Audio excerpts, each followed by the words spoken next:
Okay, Assalamualaikum and good afternoon.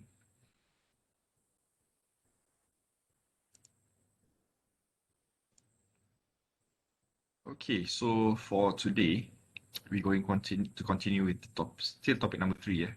So we have two more subtopics that we will go through. Okay, first we're going to discuss about the cash budget.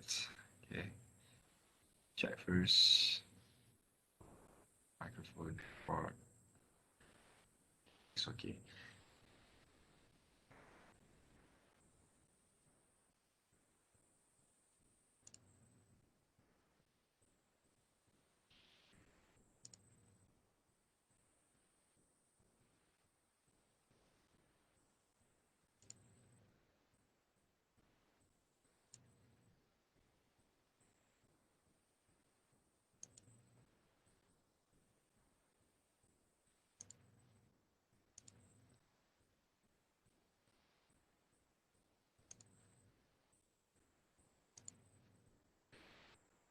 All right, so cash budget.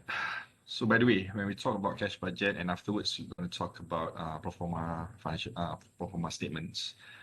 These two are actually part of the financial planning part. Okay, this part whereby last week we've discussed about cash flow statements. Okay, so for today we're going to take a look at the financial planning part. So what's the difference between cash flow and financial planning? Cash flow basically based on past performances, okay, whereby we measure the movement of cash from one year to another year. Okay, but for financial planning, this is for the future. Okay, we are preparing statements for the sake of forecasting, for the sake of planning, which will be used for the future. Okay, so we have two parts. So first, let's look at the cash budget. Okay, but this is the process of financial planning. Okay, to estimate the future financing requirement, especially when we talk about both actually a cash budget or even pro forma statements, both might end up by, we identifying what will be the requirement with regards to financing or borrowings. Okay? Meaning at the end of our estimations, we might see that the company might face some deficit. So if it's deficit, obviously we need to borrow some money. Okay, so the main objective to do the financial planning is to estimate the firm's future financial needs, okay, and also possibly the projected profits. Okay, so the two parts that we will go through, which is like I said, cash budget and also proforma financial statements. Okay, so I don't want to talk about this. This one also I don't want to talk about. I just go straight to cash budget. Okay, so in cash budget, it is a statement basically when we talk about cash budget. This is actually a proper statement. Okay, it's similar like cash flows. There are two parts in cash budgets. In fact, there's three parts, but basically we will record all the inflows, okay, possible future inflows, one, and we will record also future outflows. Okay, these are the two parts that is crucial when we do the estimations. We are estimating the potential inflows and at the same time potential outflows. And at the end, after we have gathered the information regards to inflows and outflows, then we will do the reconciliation. Okay, so by doing this cash budget, you're gonna have two possible outcomes. Either you will be having cash surplus or cash deficit. Okay, so this is really important for the company because this is something for the future. So by doing it now, okay, we can estimate whether the company might have cash surplus or deficit. So if the company possibly have a cash surplus in the future, we can plan for investment. Okay, so we can plan for investment.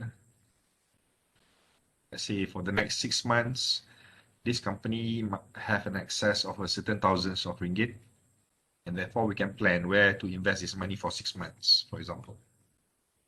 And at the same time, if we estimate the cash budget and we identify that the company might have a deficit, so here we can do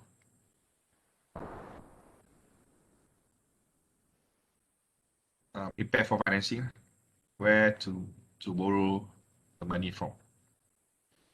Can be from the banks or any other options available. So we can prepare for the financing portions when they are deficits. Okay, so typically the cash budget designed to cover a 1 year period. Okay, just like balance sheet, income statement, cash flows, everything actually for 1 year. However, for cash budget, even though it will cover the whole year, it will divide it into smaller intervals. Okay, smaller intervals. And usually when we talk about small intervals, most of the time we're going to do it on monthly basis. Okay, your statement maknanya akan ada the whole year, but it will divide it into monthly basis. So you're going to have like a 12 months punya information, which covers 1 year period. Okay. So there are 4 elements, even though most of the time I'm going to combine it into 3. We have 3 parts, from 4 parts in the case. We have the first part, the cash receipts, remember? This is where we record all the inflows, the cash receipts.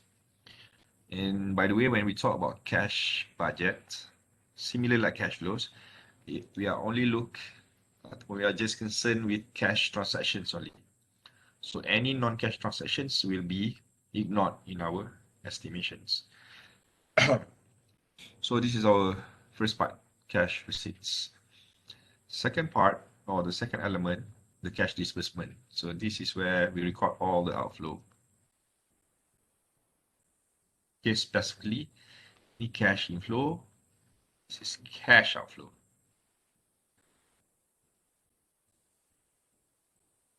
Okay, so the third elements, and I combine it with the fourth one, is basically we do what we call as conciliation. Okay, we do cash reconciliation, which consists of the net changes. When we set net changes, it means the total cash inflows minus with the total cash outflows and identify whether the company might need financing or not. As I said, if the company have a deficit, they can plan for borrowings. They have surplus, they can plan for investment. And remember, this cash budget happens before the actual transactions occur in the future. We prepare this beforehand. For example, now it's in April 2021.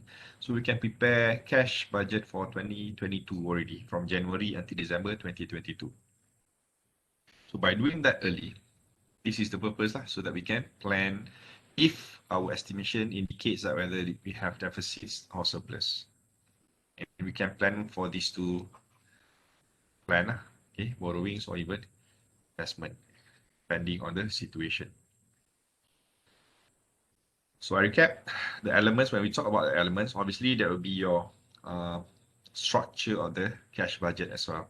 So everything here will be part of the statements. So how to identify ataupun how to record the cash budget. Remember, first we're going to record the cash receipts, and cash receipts refers to the inflows. Right, so these are among the items or transaction that we will receive from the transactions of the company, in terms of sales, cash sales, from the account receivable received from the client, and any other income. Okay, any other net income, such as if the company has a property and they rent it out, they can receive rental income, for example. Okay, possibly rental income.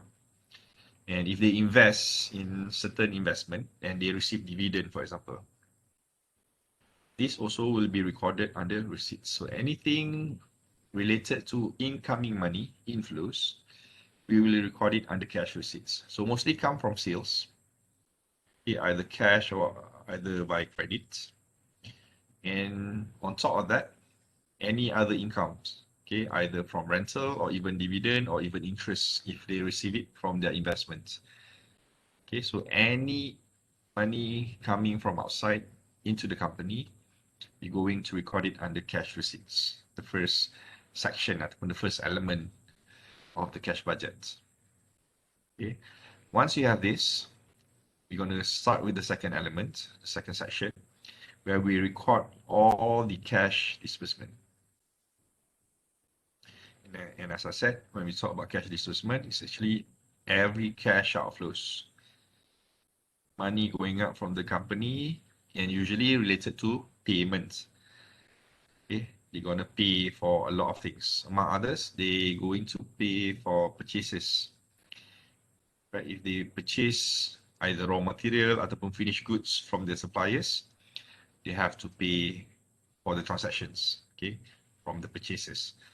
Okay, or maybe they purchase new assets. Okay, for example here, purchases of machinery. Okay, they can record under cash disbursement. And it's actually any operating expenses also will be recorded here. Operating expenses. So operating expenses, it can be, for example, salary, utilities, okay, and anything else related to the operations of the business. In order to operate, they need to spend money, right? So this is some example of it: salary, utility bills, rental. Even if they rent from others, they have to pay rentals. They purchase new assets. So anything outflows, we are going to record it under cash disbursement. Okay, the second part. And by the way, when we talk about these two parts, cash receipts and cash disbursement, there are two things that we need to record, or two things that we need to take into account when we do the recordings. Number one is the actual amount. What would be the actual amount? Both. Going to look at the actual amount, how much actually it costs, or how much actually the income. And the most important part is the timing. Okay, the timing. Both going to record at the exact month, because remember when we do cash budget, we're gonna do it on monthly basis. So the transaction too, we're going to record according to the exact month when it happened, even though it will involve with credit transactions. Okay, I'm going to explain afterwards what does it mean by amount and timing. And step number 3 and number 4, by the way, usually I will combine it, because if you see in step number 4, they have the first element, which is the net cash flow. So the net cash flow comes from here. So usually I can combine step number 3 and number 4 together, because even the first part of cash reconciliation is the net cash flow. So to get the net cash flow, basically we just take the total cash inflows, which is your cash receipts, we minus with the outflows, okay, which is the cash disbursement. That's why the name is total receipts minus total disbursement.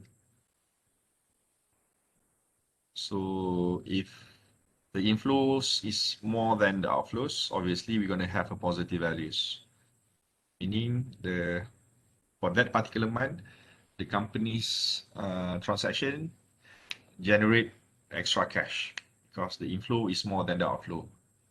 Money in is more than money going out. Then you're going to have a positive values. Okay, and vice versa, if it's inflow less than outflow, so the company may have shortage of cash and they may affect their reserves. Okay, so we're going to do this for every month. Okay, inflow minus outflow to get the net cash flow for that particular month. So for the first part on net cash flow, we're going to record it under cash reconciliation, and we're going to add with the beginning cash balance. Okay, so this is basically cash brought forward from the previous month. Okay, as a company, during the first day of the month, you're going to have cash brought forward from the previous month. Okay, so that is the beginning cash balance. And we're going to add, okay, we're going to add plus the net cash flow go with this beginning balance to become the ending. Dia akan jadi ada satu item which is the ending cash balance. Okay, and this ending cash balance will be the beginning cash balance for the next month. Okay, so that's cash reconciliation, first section. And on top of this ending cash balance, some companies might have minimum cash requirement. This is like a reserve. So meaning company's policy stating that as a policy, they need to have a certain amount of cash to be available at all times as a reserve. Okay, so that what is meant by minimum cash requirement. So question will specify what will be the minimum cash requirement. So therefore, we cannot touch this amount. This value must be always available. Okay, so we need to, usually when we talk about minimum cash requirement, we're going to minus this amount because we want to keep this around all the time. So meaning whatever balance that we have, we need to make sure this amount will be excluded from our calculations in order to determine how much actually we have excess. Okay, so once we minus the cash requirement, then we're going to see whether the position either surplus or deficit. So there's going to be two possibilities, either surplus or deficit. As I said, the purpose or the plan that we can do when the position is surplus, this is for investment. For deficit position, this is for borrowing plan.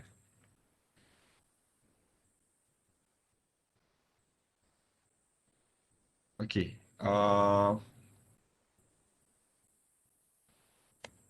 Based on this effect in cash budget, the one that I want to highlight is this part, the third bullet here. Remember, the name of the statement itself is cash budget. So therefore, this third bullet is really important because non-cash transactions, okay, such as specifically here, depreciation, okay, does not actually involve in any actual cash inflows. So therefore, this transaction will not be included in the cash budget. Okay, please remember this. Depreciation, okay, there's no cash involved. When we talk about depreciation, it's just a reduce in values of your assets. Okay, reduction of values of your assets, usually because of wear and tear of the assets. Okay, depreciate motor vehicles. You bought the motor vehicles for 100,000. After a few years, the values of the motor vehicles will drop gradually. Okay, and why they drop gradually? Because of the depreciation in terms of the values. There's no cash outflows, there's no actual cash movements involved, but there's just only a reduction on the values. So therefore, it is part of a non-cash expenses, even though the value is dropped, right? So therefore, these kind of transactions will not be included in the cash budget, even though the question might give you depreciation values. So if that's the case, it's just a trick for you. So don't fall for it and don't include that in your cash budget. Okay, so in this section, I just want to highlight this part, okay, the third bullet.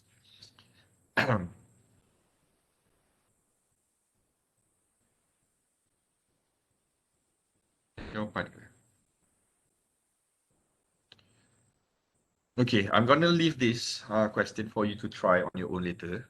Okay, but let me talk about this section here when we talk about the first and second step.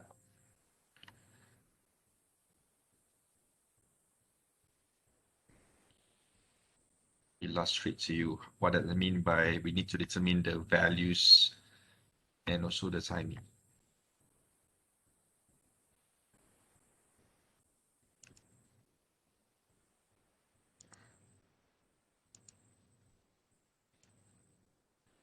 Okay, for example, like this. Now it's in April. So katakanlah, in April, okay, you do sales of 100,000 ringgit. Sales, 100,000 ringgit. Okay. 50%, the customer pay by cash. And another 50%, customer pay 1 month later. Okay, so this is the nature of your business. You allow your customer to pay by credit, meaning you allow them to pay later. Okay, in this case, 1 month later. So how to record this transaction? Because this is, when we talk about sales, this is inflow, right? This is part of your incoming money. So when you want to record cash receipts, for example, okay, cash receipts. So first item, you have sales. And let's say you record for April, May, June, because we're gonna do until December kan, on monthly basis. So when we want to record the transaction, so the sales happen in April, 400,000. Okay. Yes, the sales actually happen in April. But the actual cash receipts there, because remember, cash receipt indicates when is actually the cash will be recorded in that particular month. So the nature of payment, we have two payments, okay, 50% cash and 50% on credit basis. So therefore, even though 100,000 sales happen in April, okay, but we're not gonna receive 100,000 everything in April itself because it's not 100% cash, right? So therefore, in order to record how many or how much money that we receive in that particular month, we're going to split based on the nature of payments. Okay, so in this case, we have 50% cash. So we're going to put cash here, and we're going to put a 1 month later transactions as well here. So out of these transactions of 100,000, only 50% cash. And when we talk about cash, meaning they will receive it on the same month, which is in April itself. So 50% of 100,000 is 50,000, right? Mathematically, 50% or half of 100,000 is 50,000. So therefore, when we want to record in terms of the value, so the value is 50,000. How I know it's 50,000? Based on this ratio, 50%. And in terms of the timing, we're going to receive it in April. Okay, so I'm going to record 50,000 cash transactions in April. Okay, what about the balance? Okay, we know half of this received the same month, which is in April. So we're going to have another 50%, which will be received 1 month later. So this 50% of 100,000, which is another 50,000, we cannot record it in April. Okay, so that's again, we go back to the rule of values and timing. So the balance value, which is 50,000, we're going to receive it 1 month later, which is in May. Okay, so 1 month later section, we cross-reference with May. So we're going to record the balance 50,000 here in May. So that's only 1 month transaction. So we're going to find every month's new transactions with the respective payments. So that's the basically how we prepare the transactions based on the amounts, actual amounts, and also the timing.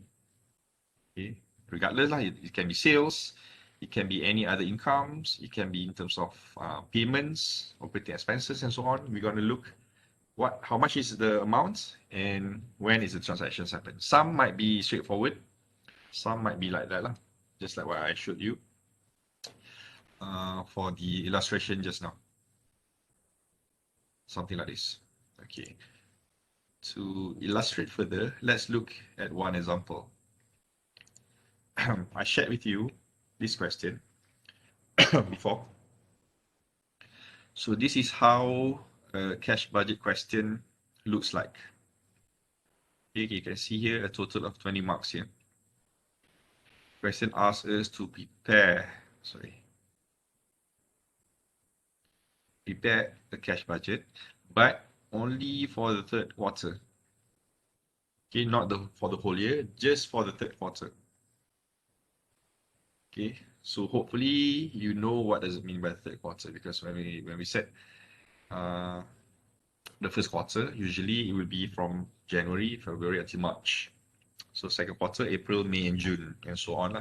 And this question also specify for the third quarter, the period endings on the 30th of September. So September will be the end of the quarter. So meaning it will involve 3 months ending of September. So meaning it's gonna be July, August, and September. So the third quarter will be from July until September of 2017. So this is the period that we're gonna record. In July, August, and September of 2017. If you don't understand what does it mean by third quarter, instead of July, August, September, you prepared, let's say, June, July, August. Because, I don't know, maybe you disregard this information, you buat June, July, August. Okay, so for July and August, you still going to get the marks, but for the June part, you cannot get any marks because it's not part of the third quarter. So please be careful with the questions, especially when they specify this kind of information without specifying which exactly the month. Okay, so they might use the word first, second, third, or even fourth quarter. So just know when every quarter we have 3 months. Okay, 12 months divided by a quarter, which is 4, and dapat 3 months. So every quarter you're gonna have 3 months. Okay, so know your quarters very well, because if you choose the wrong one, marks kat situ.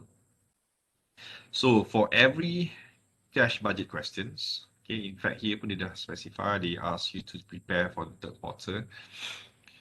First, information usually in table format, they will give you sales value. Okay, it can be forecasted, it can be actual sales, but usually when we do cash budgeting, most of the time they're gonna forecast for you.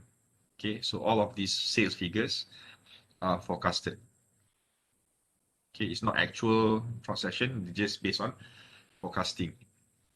Okay, so they have from April until October for that particular year. So we have 2, 4, 7 months. In this case, 7 months of sales figures. However, like I said, we just doing it for third quarter only. Okay, however, even though we're going to just focus on the third quarter, possibly the sales figures might be useful for other purposes. Okay, so don't think that they give you a lot just for the sake of giving you information, but sometimes we might have to use information in order to feed in the third quarter information. Okay, anyway, so that's the first part. They will give you sales values, and if you remember, part of the inflows, part of the cash receipts are sales. Okay, sales will be the first item under cash receipts. And after the sales figures, usually in the table format, as I said, they will give you a list of assumptions. Here from B until G, all of these are assumptions. Okay, so we're going to use all of these assumptions to put in our cash budget statements. Okay, each and every items we're going to go through, and we're going to record it accordingly, whether either it can be in the cash inflows ataupun cash receipts, either in cash disbursements or even in the cash reconciliation account. Okay, so it all based on these transactions. Yeah, and that's about it. That's all the information. And let's try to prepare this. Okay, so I'm going to put it side by side like this. Okay, it's a whole page of information. So when we want to prepare a cash budget, just like any other account, we're going to put a title for it. Cannot simply straight away put in all the information, put in all the values. We're going to put a label or a title for the statement. So this is Iqbal Hanif Holding. So we're going to record the name of the company.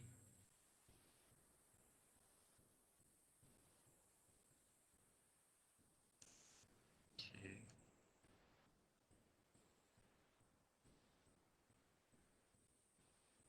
Okay, and we're gonna put the name of the statement. So the name is this one, cash budget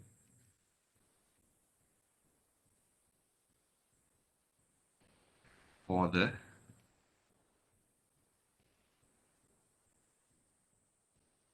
third quarter.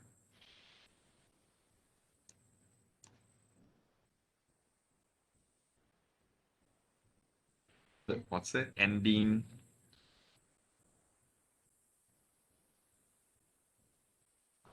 30th of September 2017. Okay, something like that. Okay, so this would be the title. Okay, the title of the statement.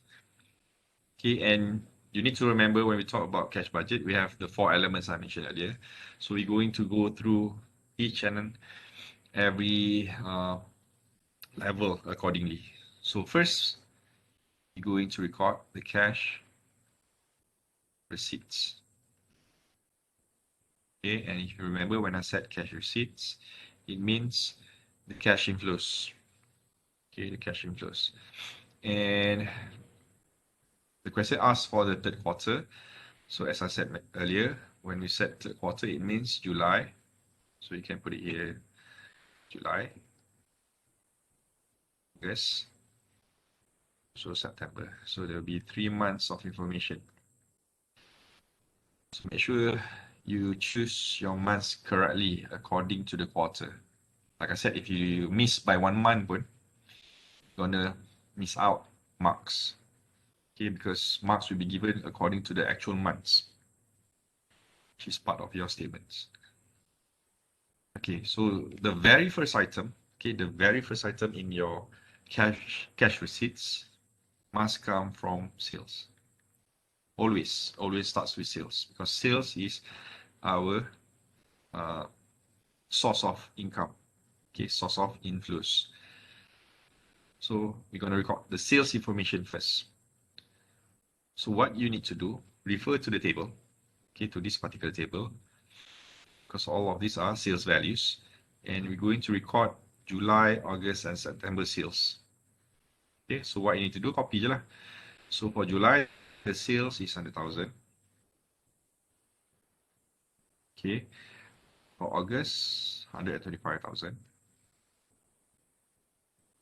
And September, it's 105,000.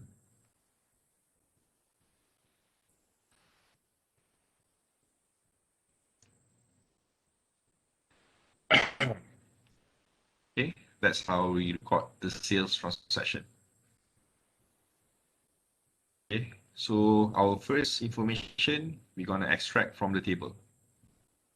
Even though we have more months, we have previous than July, and we have after September, we have October as well. We don't have to record everything. We just focus on these 3 months only. Okay, next, we're going to use the assumptions. Okay, we're going to go through from one line to another and identify which information relates to cash receipts. So usually after the sales transactions, we're going to see how the payment of sales happen. So for B, here they specify the company makes 50%. Okay, just like what I used as an example earlier. They have a 50% cash sales. Okay, and then 40% is collected 1 month after. Okay, 50% cash, 40% deferred by 1 month, and then another 5% collected 2 months after. So here we have 3 stages of payments. Immediately, cash, 50%, 1 month after, 40%, and 2 months after, 5%. Okay, and on top of that, they mentioned here there will be 5% will be uncollected. Okay, for this question lah. So what does it mean by uncollected? It become bad debt. Okay, bad debt. So meaning it will not be recovered. Okay, by the way, you don't have to memorize of all this information because every question might have a different rates and might have different payment scheme. Okay, so for cash budget, you need to read every question's assumptions. So not every question will have the same assumptions. Okay, but for this question, for Iqbal Honey Holdings, this is the payment scheme. Okay, 50% cash, 40% 1 month after, and 5% 2 months after. So I will put the payment scheme under the sales. So meaning we have cash, have 1 month after, okay, 1 month after, which is 40%. Cash earlier is 50%. And we're gonna have a 2 month after, which is 5%. Okay, the one uncollected we don't have to record because we will never recover. We will never receive it in any month. So therefore we don't have to put the final 5%.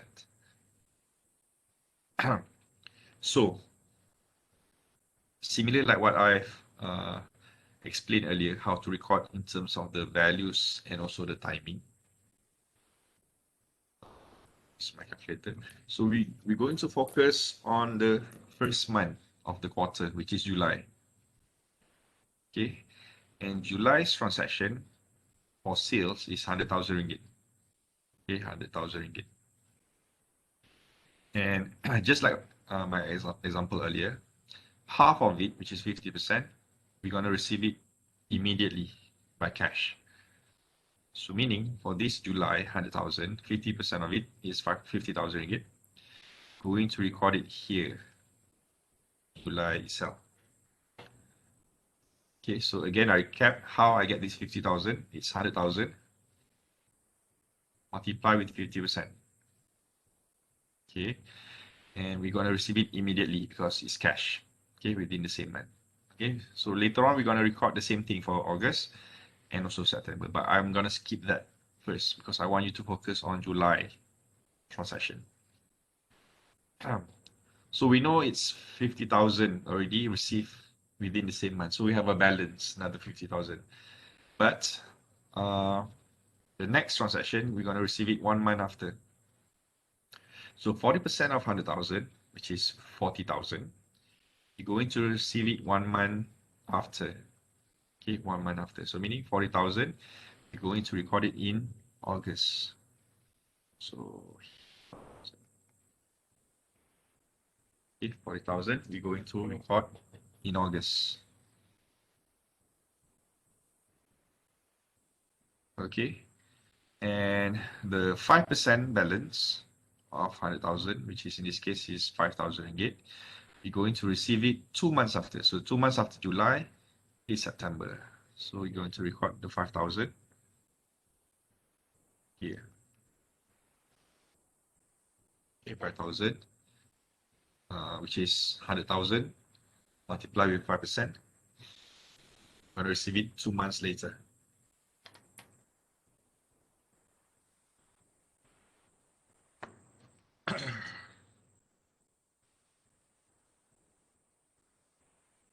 Okay, so far okay, clear how to record.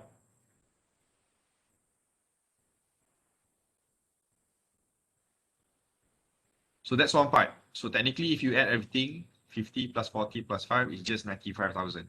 Okay, so we miss 5,000 ringgit because the 5%, the balance, will be uncollected. Okay, but this is not the case for every question. In some question, dia tak ada bad debt ni. So you need to read the question carefully. Okay, just like example, kalau you refer later on in the notes, I have example tadi. Okay, so macam soalan ni. The information, the cash sale are 50%, and then the balance 60%, 1 month after, and the 40% 2 months after. So there's no bad debt in this case. So it all depends on the question. So what you need to do next is to complete all the information. So we have 3 months, and we have 3 cash or 3 payments. So we're gonna have nine values that we need to find. So far we've done 3. So there's 6 more to go. So next easiest will be for August. So August, 125,000. So 50% of 125,000 is 62,500. So 62,500, you're gonna receive it immediately with the same month. Okay, and 40% of it will receive in September. So 125,000 multiply 40%. So 50,000, we're going to receive it here. 50,000. Okay, so we have 5 so far. So next, we look for September. So September 105. So 105, 50%, it's 52,500 ringgit. And what happened to the 40 and 5%? We're gonna skip it because we don't need to record for October or even for November. So you just ignore for the 40% and 5% for September. So you don't have to record those transactions because there will be no marks given juga. Okay, so we have 6 items. So we left 3 more items in this L area. Okay, so this is where we need to refer other months transactions. Okay, so the purpose of this a lot of information is actually to complete our informations. Okay, for example, July 1 month. So when we want to record 1 month in July, it indicates that this transaction actually happens in June. Okay, imagine there's one row for June here. So obviously 50% they receive it immediately, but the balance 40% they will record it here in July, and 1 month later, which is 40%. So therefore refers to the June's value, which is 90,000. Okay, so 90,000 multiply with 40%, 40% here. So you get 36,000, and that 36,000 we're gonna receive it in July. Here.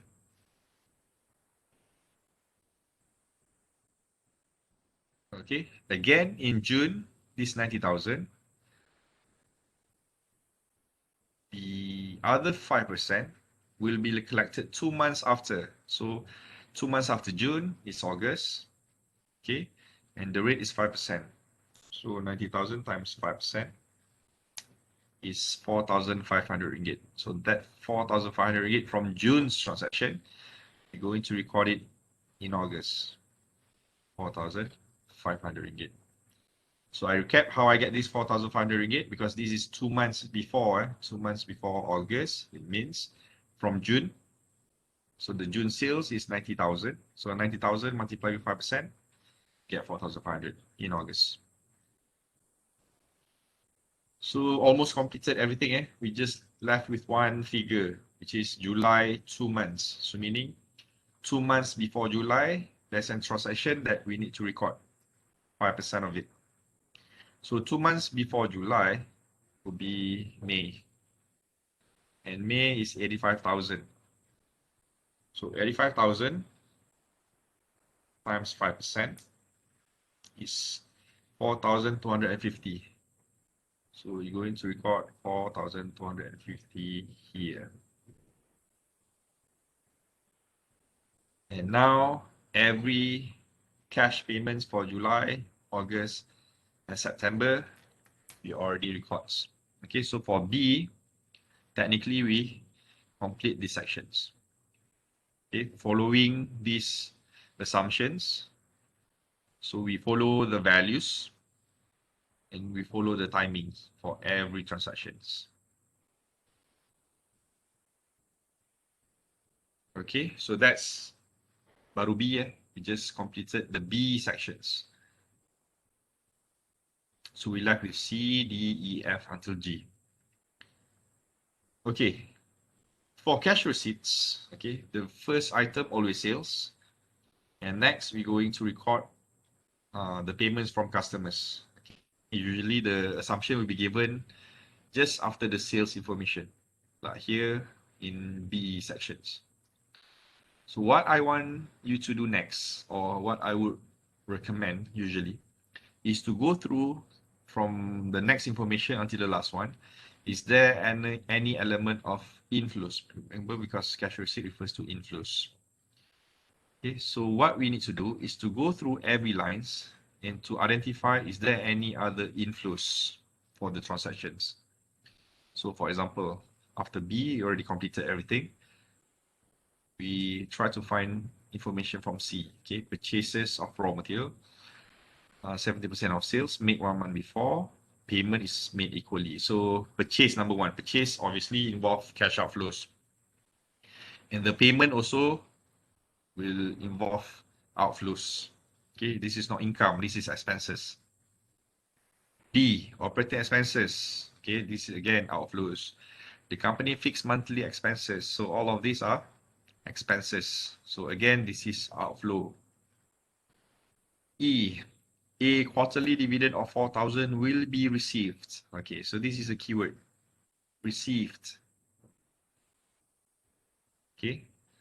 Kalau dikata will be paid, then it's outflow ataupun payment ataupun expenses. But when we talk about received, this is part of cash receipts. Okay, so E, we're going to record in cash receipt as well. So after the sales and also the cash and also the payment system ataupun the payment scheme, we're going to record any other incomes. So in this case, it will be dividend. Okay, so we're going to record the dividend values. How much? Okay, remember, there are two things that we need to look after. One is the value, second is the timing. So the value is 4,000 ringgit. And when is it? At the end of each quarter. So meaning it's not every month, but once at the end of it. So meaning from July, August, September, the end will be in September. And how much? 4,000. So we're going to record 4,000 only in September.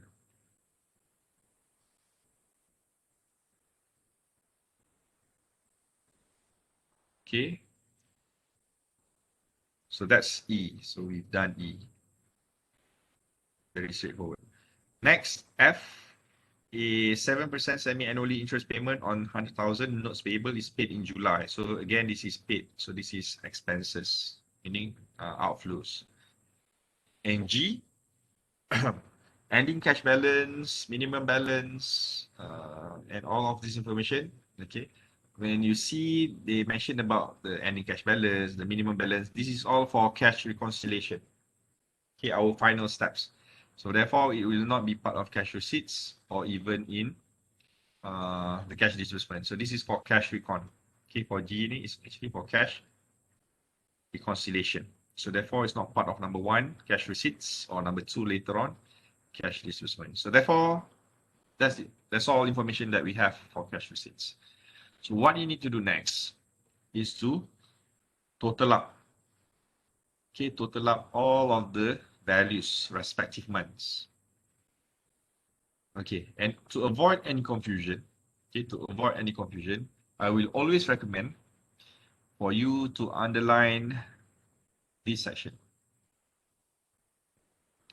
Why I want you to underline this? Because this value, 100,000, 125, or even 105,000, is actually recorded down here. For example, 100,000 again. 50,000 we already recorded here, 40,000 here, and 5,000 here. So we don't want it to be double counted as part of July transaction because this 100,000 is not received in July as a whole. Only 50% you receive in July. So therefore, the important part is actually from cash until dividend. So that's why I always recommend for you to underline this so that when you add everything, you will not include these sales figures as part of your calculations. Okay, so this would be your total cash receipts. Okay, so what you need to do is just add all information according to the month. So for example, for July,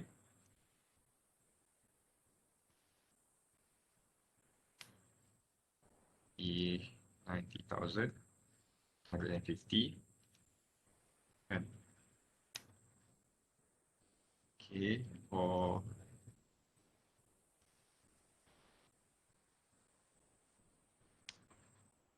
August, 7,000. For September,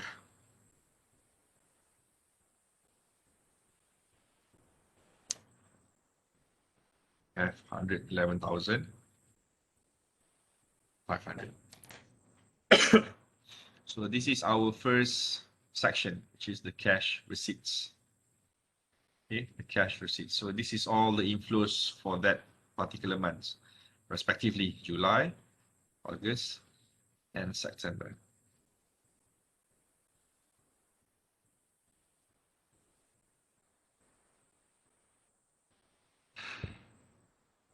Okay, ada soalan tak? Any questions? It's raining here. I hope the background noise to.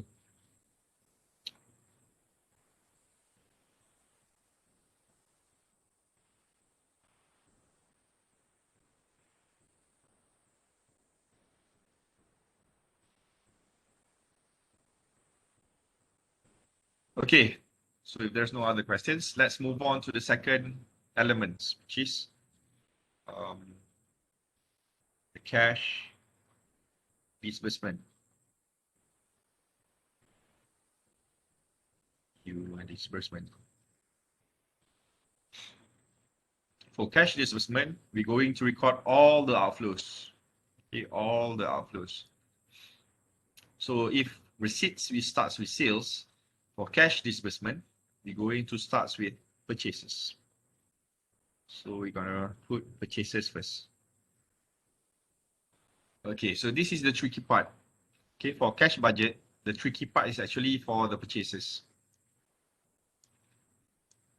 Okay, unlike sales, okay, sales given directly like this in the table format. Okay, but for purchases, we're gonna use the assumption, okay, to record the purchases in transactions.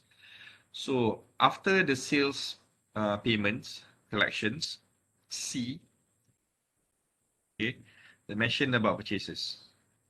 Okay, so this is where the information about purchases that we need to use. Okay, so the question said the purchases of raw material are 70% of sales. Okay, 70%. So meaning we know the value is 70%. Okay, of sales.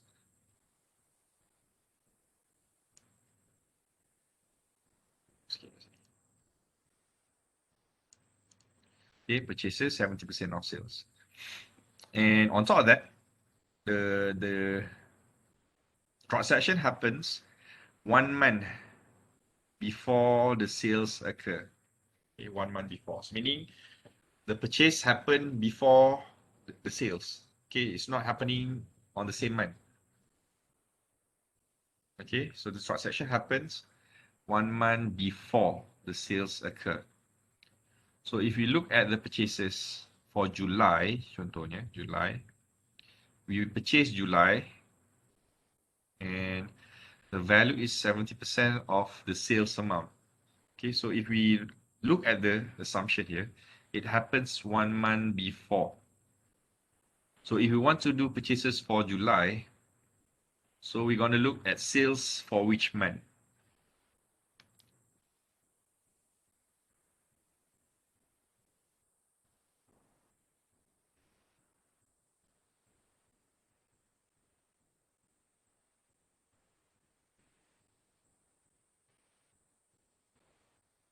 Okay, remember we are doing purchases for July. Okay, for July. So we're going to put a figure here later. And it worth 70% of the sales values any of these months.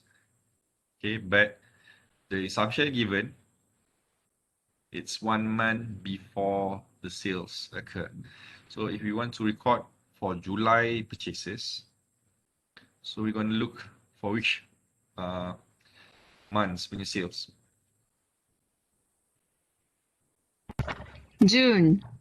June.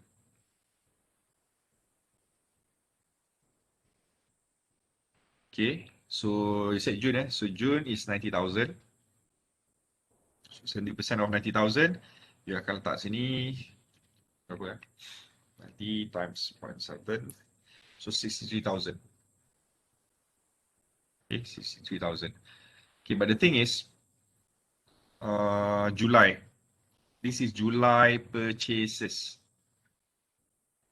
Okay, remember, we do purchase first and then sales happen 1 month later. Ataupun dalam case ni bagi tahu, the purchases happen 1 month before the sales.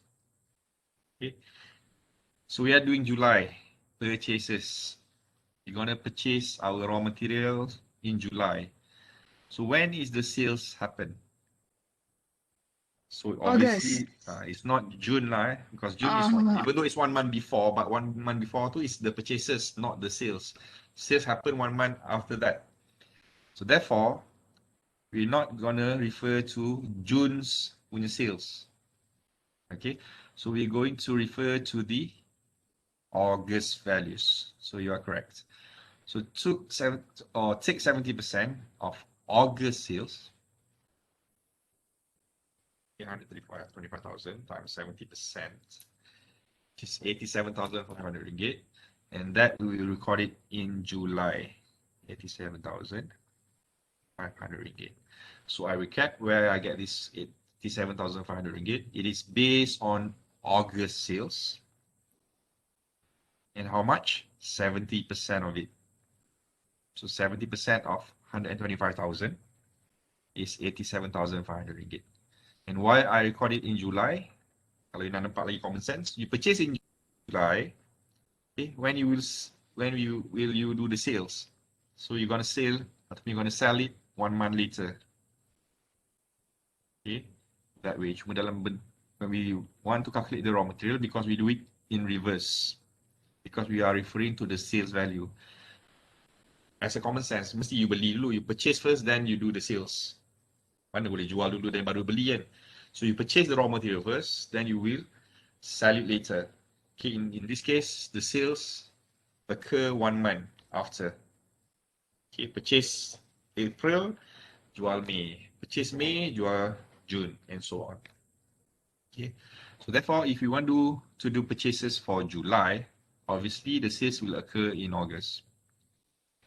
And once you have this, this sequence of months in order to find the information, then we can complete the other tool. So for August purchases, we're going to refer to the September's sales. So 105 times 70%, it's 73,500 ringgit. It will be here. And again, for September's purchases, we're going to refer to October's value. So since we don't have October here, we're going to look at the question. So October's sales value is 130,000. So 130,000 times 70%, it will be 91,000. Okay, so this is the trickiest part of a cash budget. If you get this wrong, okay, because the statement comes from top to bottom, so the bottom parts, unfortunately, there will be a lot of wrongs there. Okay, so please record accordingly. Remember, in terms of the values and in terms of the timing.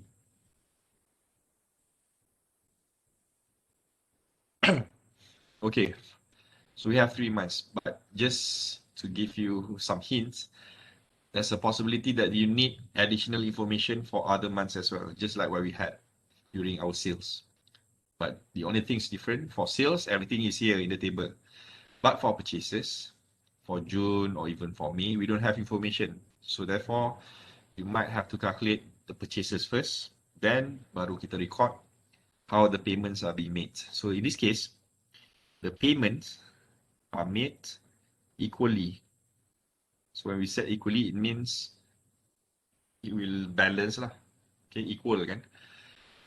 For 2 months. So when we set equally in 2 months, it will be a 50-50 payment. Because it's equal and only for 2 months. Okay, kalau dia kata equally in 4 months, then we know lah it's 25% each, contohnya.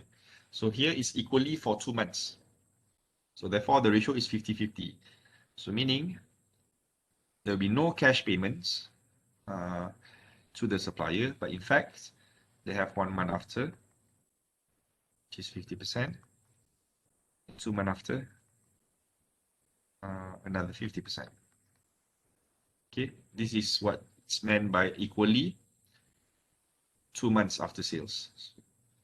Okay, first and the second month, 50% each.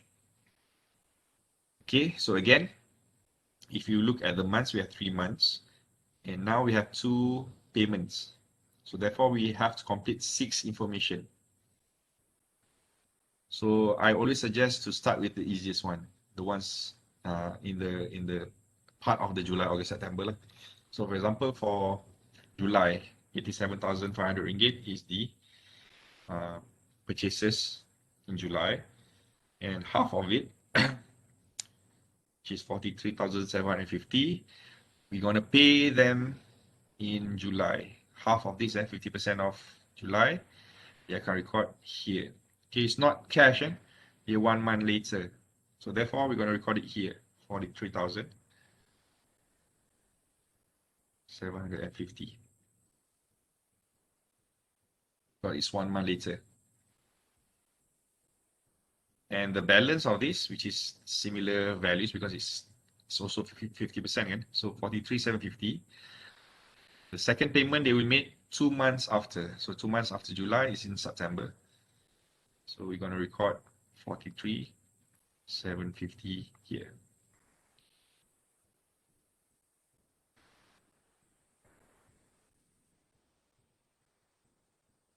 $43,700.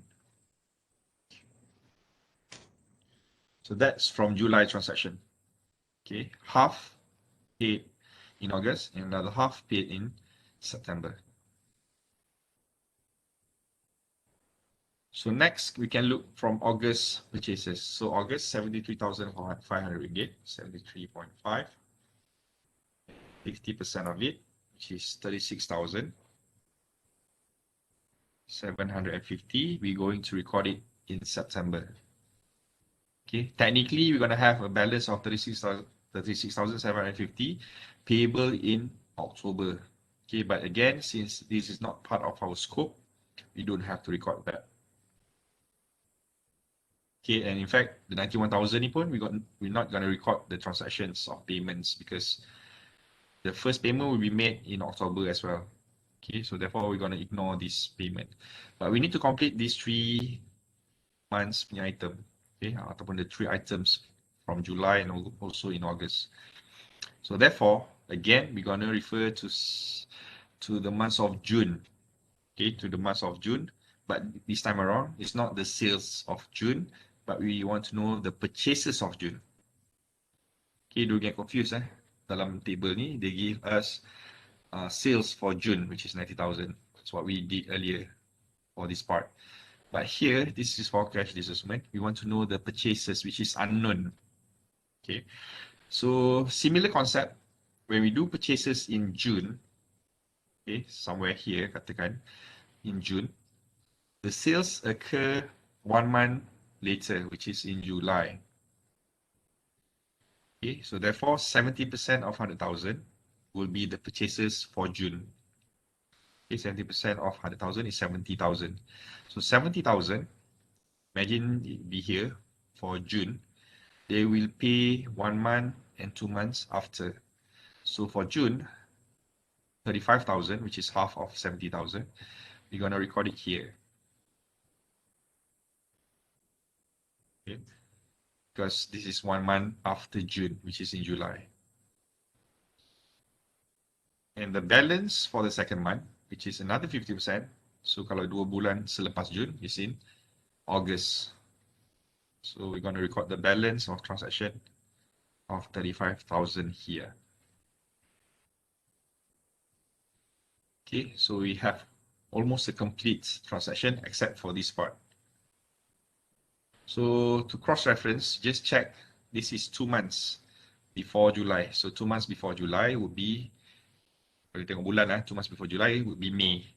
Okay, but it's not May of sales, ataupun it's not sales for May. This is purchases for May. So again, when we do purchases for May, we know the sales will be from 1 month after that, which is for June. Okay, June punya sales will be 70% for May's purchases. So 90,000 times 70%, which is 63,000, okay, will be the purchases for May. Okay, imagine ada satu lagi kat sini, 63,000 for May. First month, they will pay in June, which is not part of our, again, scope. And the balance, 50% will be paid in July, which is this part. So the balance would be 31,500 ringgit. So again, how I get this 31,500 ringgit, I recap. This is based on 2 months before, which is for May purchases. So May purchases, we're going to refer to June's sales. So June sales is 90,000. So 90,000 multiplied with 70%, you get 63,000. That 63,000 is the purchases for May. And 2 months after May will be July. So 50% of it is 31,500. We're going to record it here. Okay. Once you pass this stage, okay, everything else will be straightforward. So in cash budget, the most difficult part actually to record this cash disbursement. Okay, so if you get confused in terms of the values, in terms of the timing, let's say you got it wrong here. So most of your items downwards afterwards, most of it will be wrong. Okay, kalau salah kat bawah tu, obviously a lot of marks will be missed. Okay, so please be careful, please read carefully the assumptions. So as you can see here, there are two parts of assumption for C. First part is the purchases, the 70% parts, and next is the payments, which is the equal payments for 2 months. Okay, so read your question carefully and understand where to put the values and also the timing. So technically we've done C. Okay, we've done C. So we left with D, F, and also G because E already recorded in the cash receipts. Okay, any questions before we move on to the next one, to the next parts?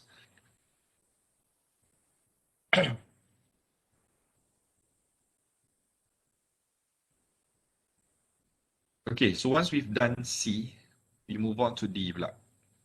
Okay, this is all expenses. So obviously our expenses will be part of cash disbursement juga. So first, record accordingly. First is operating expenses. So we have operating expenses. And these operating expenses will be 10% of the monthly sales. Okay, still for this question, ataupun for this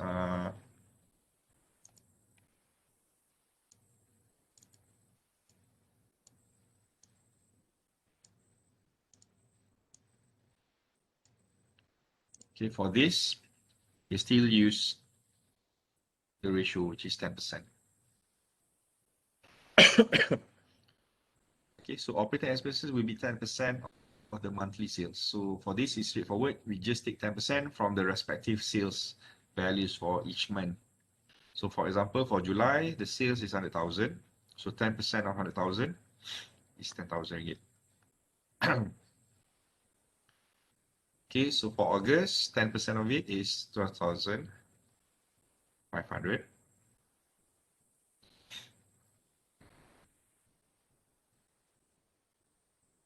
Okay, 12,500 ringgit. And for September, it will be 10,500 ringgit. Okay, this is based on the 10%. So we've done this part, operating expenses. Okay, directly 10% from the respective months. And then they have fixed expenses. The company fixed monthly expenses are 20,000 for wages. So very straightforward, just record wages. How much? 20,000 each month. So straightforward lah, 20,000 for each month. Okay, for fixed expenses, it's very straightforward. Just record the same values every month. And then they have 3,000 for rent. So we have rent, next one. How much? 3,000. So another expenses, 1,000 each. What else? After rent, they have 13,000 for depreciation. So are we going to record depreciation here? No. Okay, so we don't record depreciation. Remember, depreciation is a non-cash transactions. So even though it's stated here 13,000 fixed monthly expenses, this 30,000 will not be recorded here because it is non-cash transactions. So this is just a trick. Okay, do not record depreciation in your cash budget. Okay, but we have 2,000 for insurance. Yes, we need to record insurance here. So insurance 2,000 each month.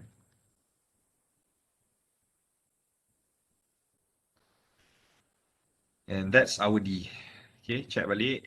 Each and every items we already recorded. We we exclude depreciation. Therefore, we've done D.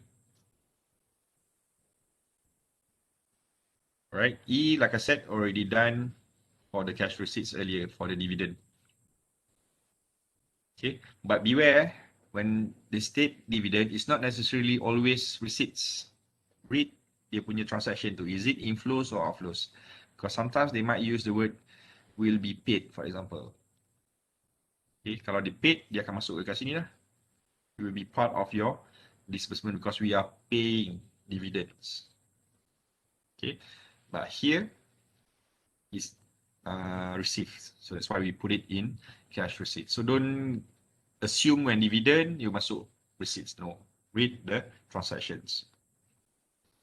All right, F. A 7% semi-annually interest payment on 100,000 notes payable is paid in July. Okay, so we're gonna pay in July interest. We have to pay interest payments. So this is where we need to calculate the interest. Tahu tak formula interest?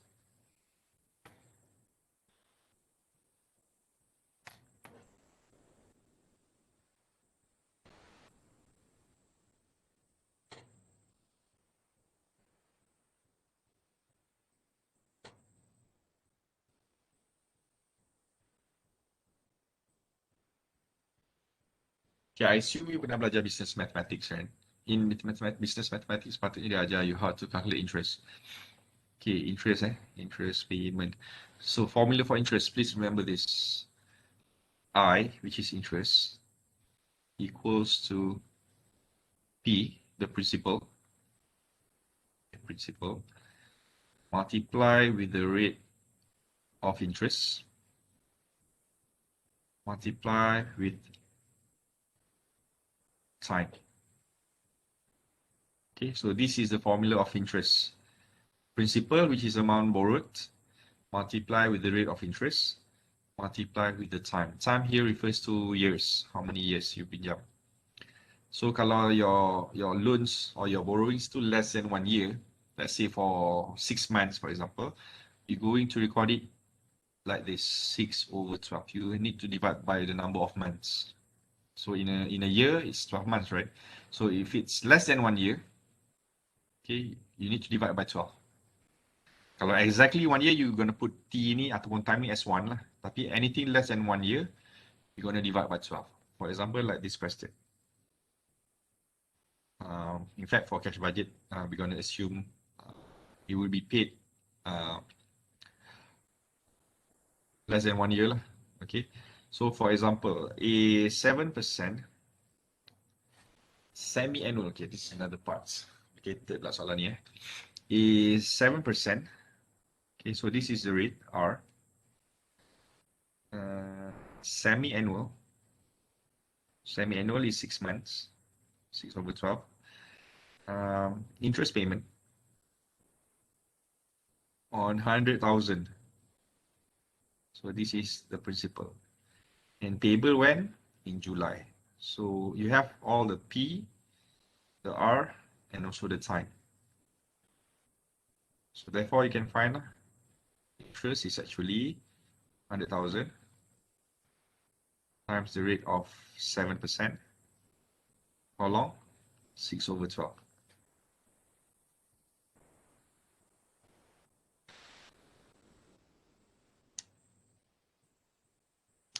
So 3,500 ringgit. Okay, that is the amount of payment that you need to pay. 3,500 ringgit. When you have to pay? In July. So you put interest payment.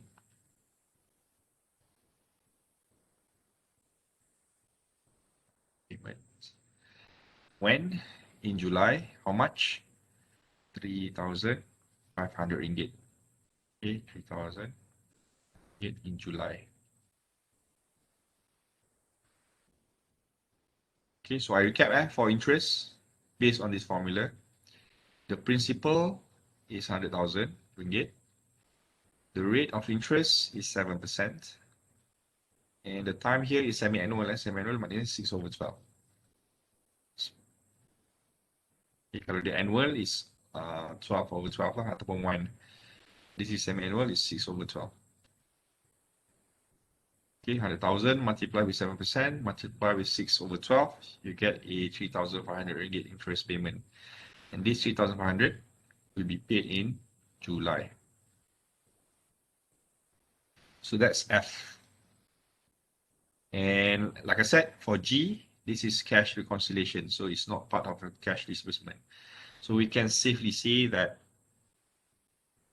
your cash disbursement ends until interest payment. So similar like cash receipts, we go into total up every single items. Again, similar like receipts, kita exclude sales.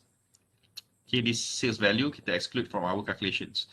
For cash disbursement, similarly, we're going to exclude the purchases.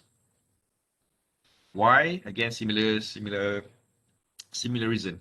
Okay, because this 87,500 ringgit purchases, we already record the transaction here, which is in August and in September. So a combine of these two is 87,500 ringgit already. So we're not going to record this twice. Okay, double count. We will not double count it. Okay, because these purchases, as I said, happen in July, but we don't pay immediately. The money going out in August and in September only. So that's why we don't include purchases for July, August, and September respectively. So again, we're gonna total out everything. This is our total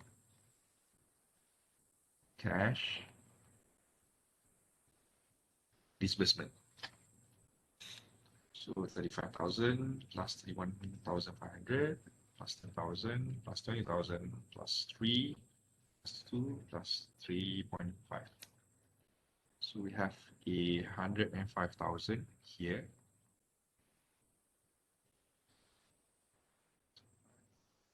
Plus 35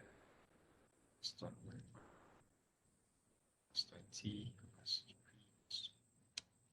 So we're going to have 160,000.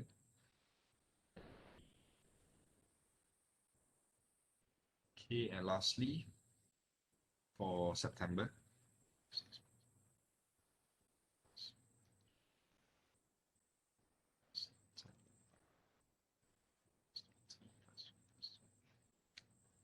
at the 116,000 here.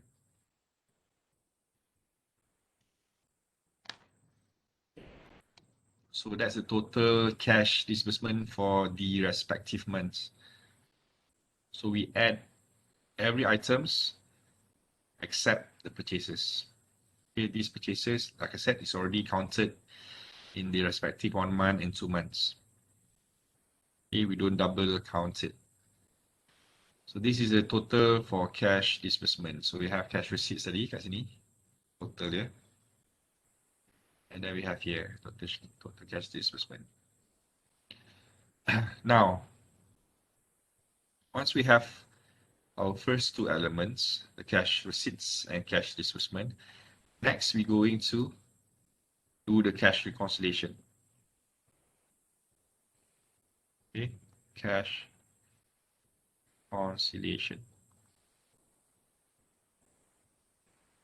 So for cash reconciliation, remember, you're going to start with net cash. So for net cash flow, what you need to do is basically minus ataupun take cash receipt, total cash receipts for respective months, multiply with the respective cash disbursements.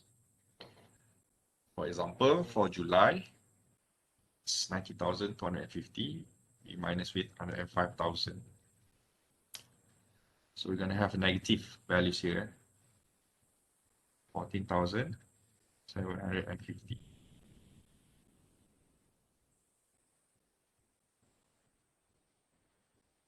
Okay, we have a negative values for July. Meaning, what does it mean by negative values? Meaning the inflows is less than the expenses. So meaning we spend more from the income. Okay, the income is 90,000, but we spend 105,000. So therefore we have a shortage of 14,750 ringgit. Okay, similarly for the month of August, it's 107 minus 116.25. So we're going to have a negative again, 9,150. Okay, again, because we overspent, upon the companies is overspent, right? And finally, for September, it's 111.5 minus 116,000. So still another negative values.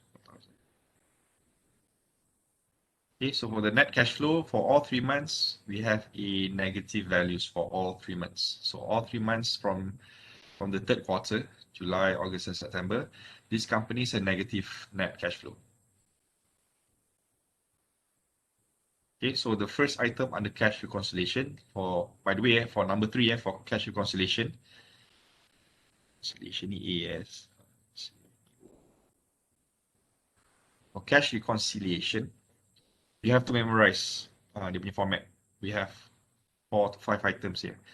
We're going to have net cash flow, we're going to have beginning, ending, minimum, and surplus deficit. So meaning we have 5 items under the cash reconciliation. For the receipts and disbursement, you don't have to memorize. You know, you will start with sales and then the rest you follow the questions, the assumptions. Similar like cash disbursement. Start with purchases and the rest you follow the assumptions. Okay, you don't have to memorize all of this information. But for cash reconciliations, all 5 items you need to remember. Okay, we start with net cash flow. So how to get this net cash flow? I recap. Just take the total cash receipts for each respective months. Okay, minus, okay, for all each month's punya disbursement. Okay, directly minus. Okay, for this case, all net cash flows are negative. Okay, you don't have to worry about that. Next, after we have the net cash flow, we're going to record the beginning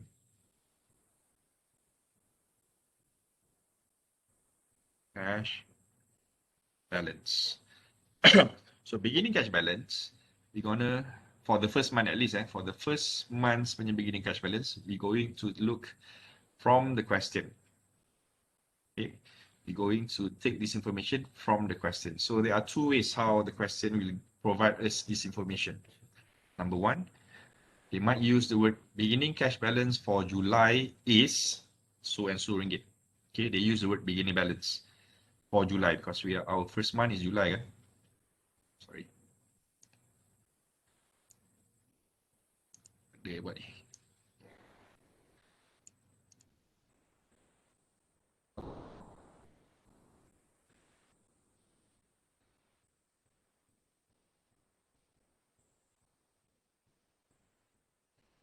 Okay.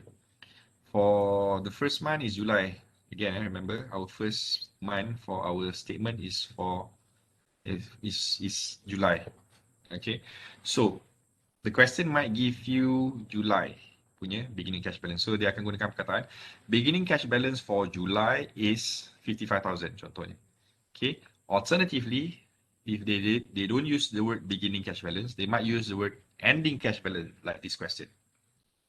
Okay, the ending cash balance Okay, but instead of July, dia akan bagi the previous month, which is for June.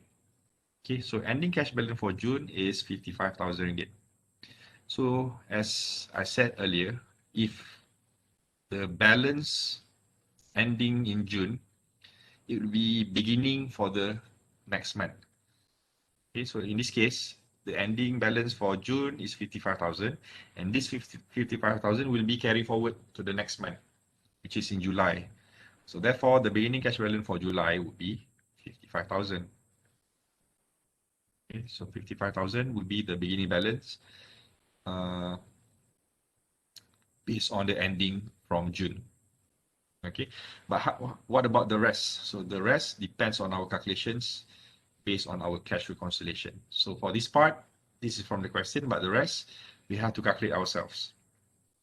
Okay, so how to calculate? We're going to follow the sequence. Okay, so from the net cash flows, we're going to add. Okay, we're going to add the beginning cash balance.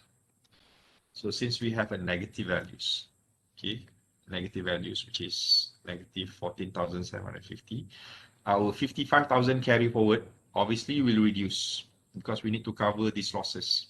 Okay, our balance ataupun our reserve of 55,000 ni obviously akan reduce, kan?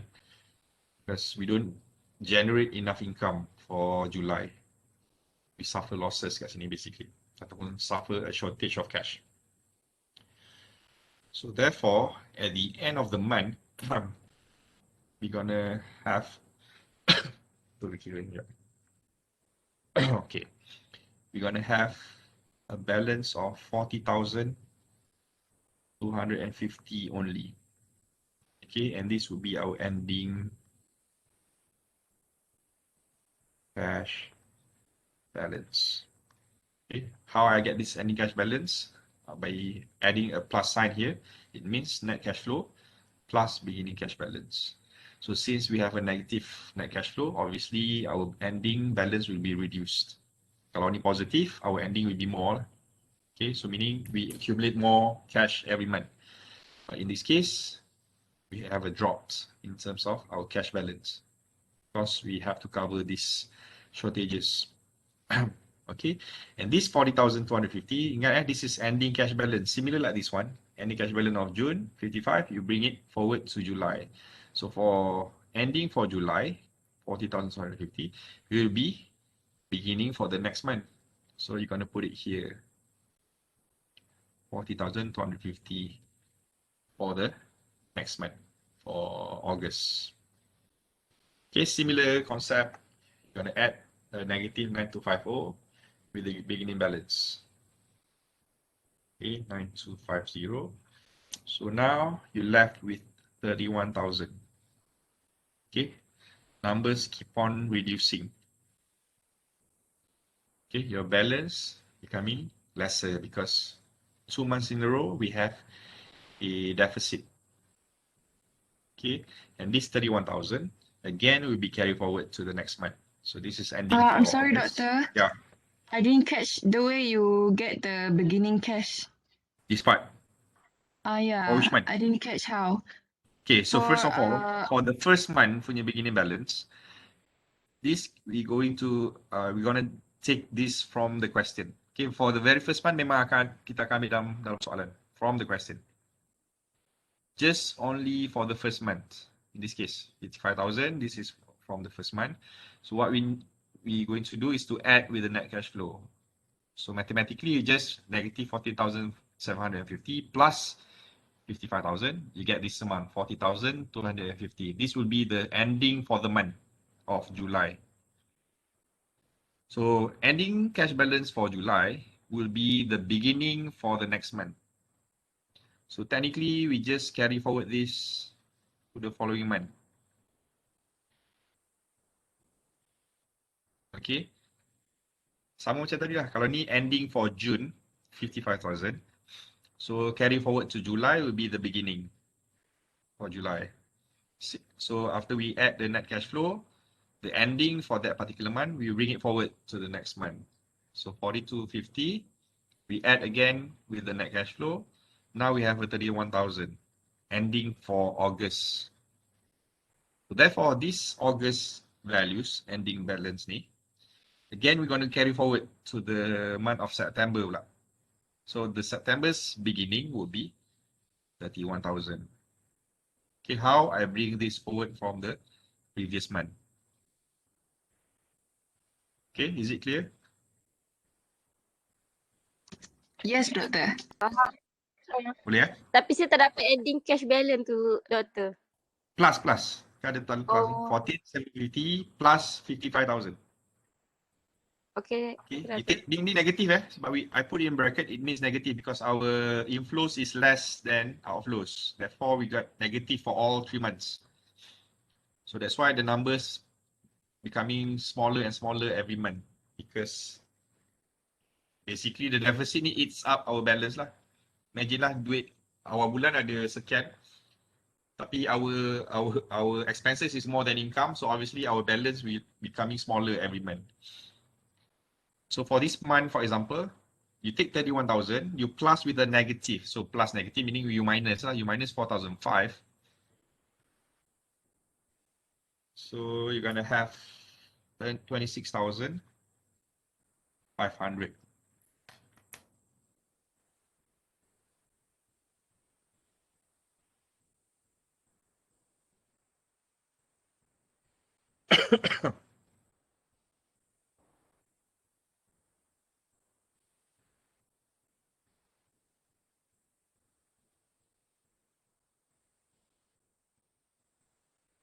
Okay, boleh ke?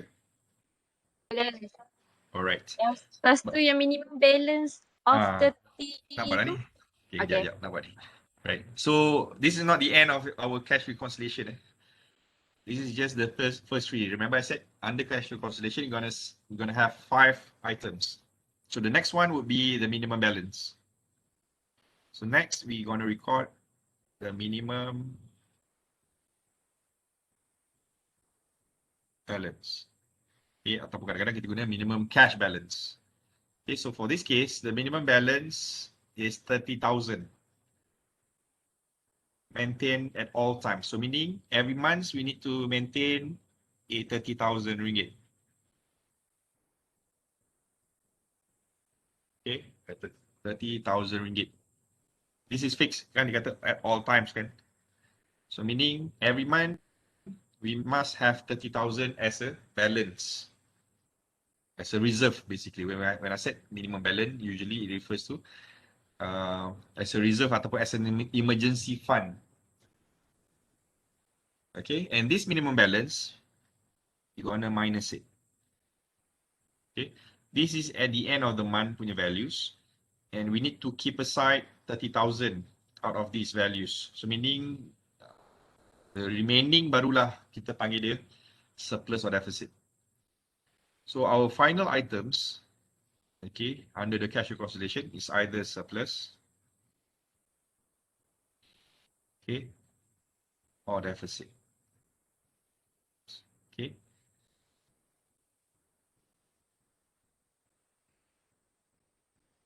Okay, surplus or deficit.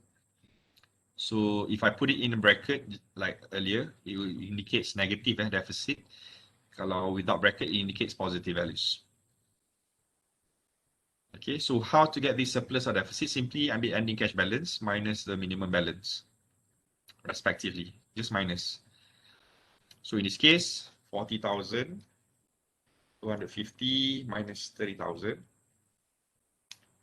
We have 10,250 ringgit.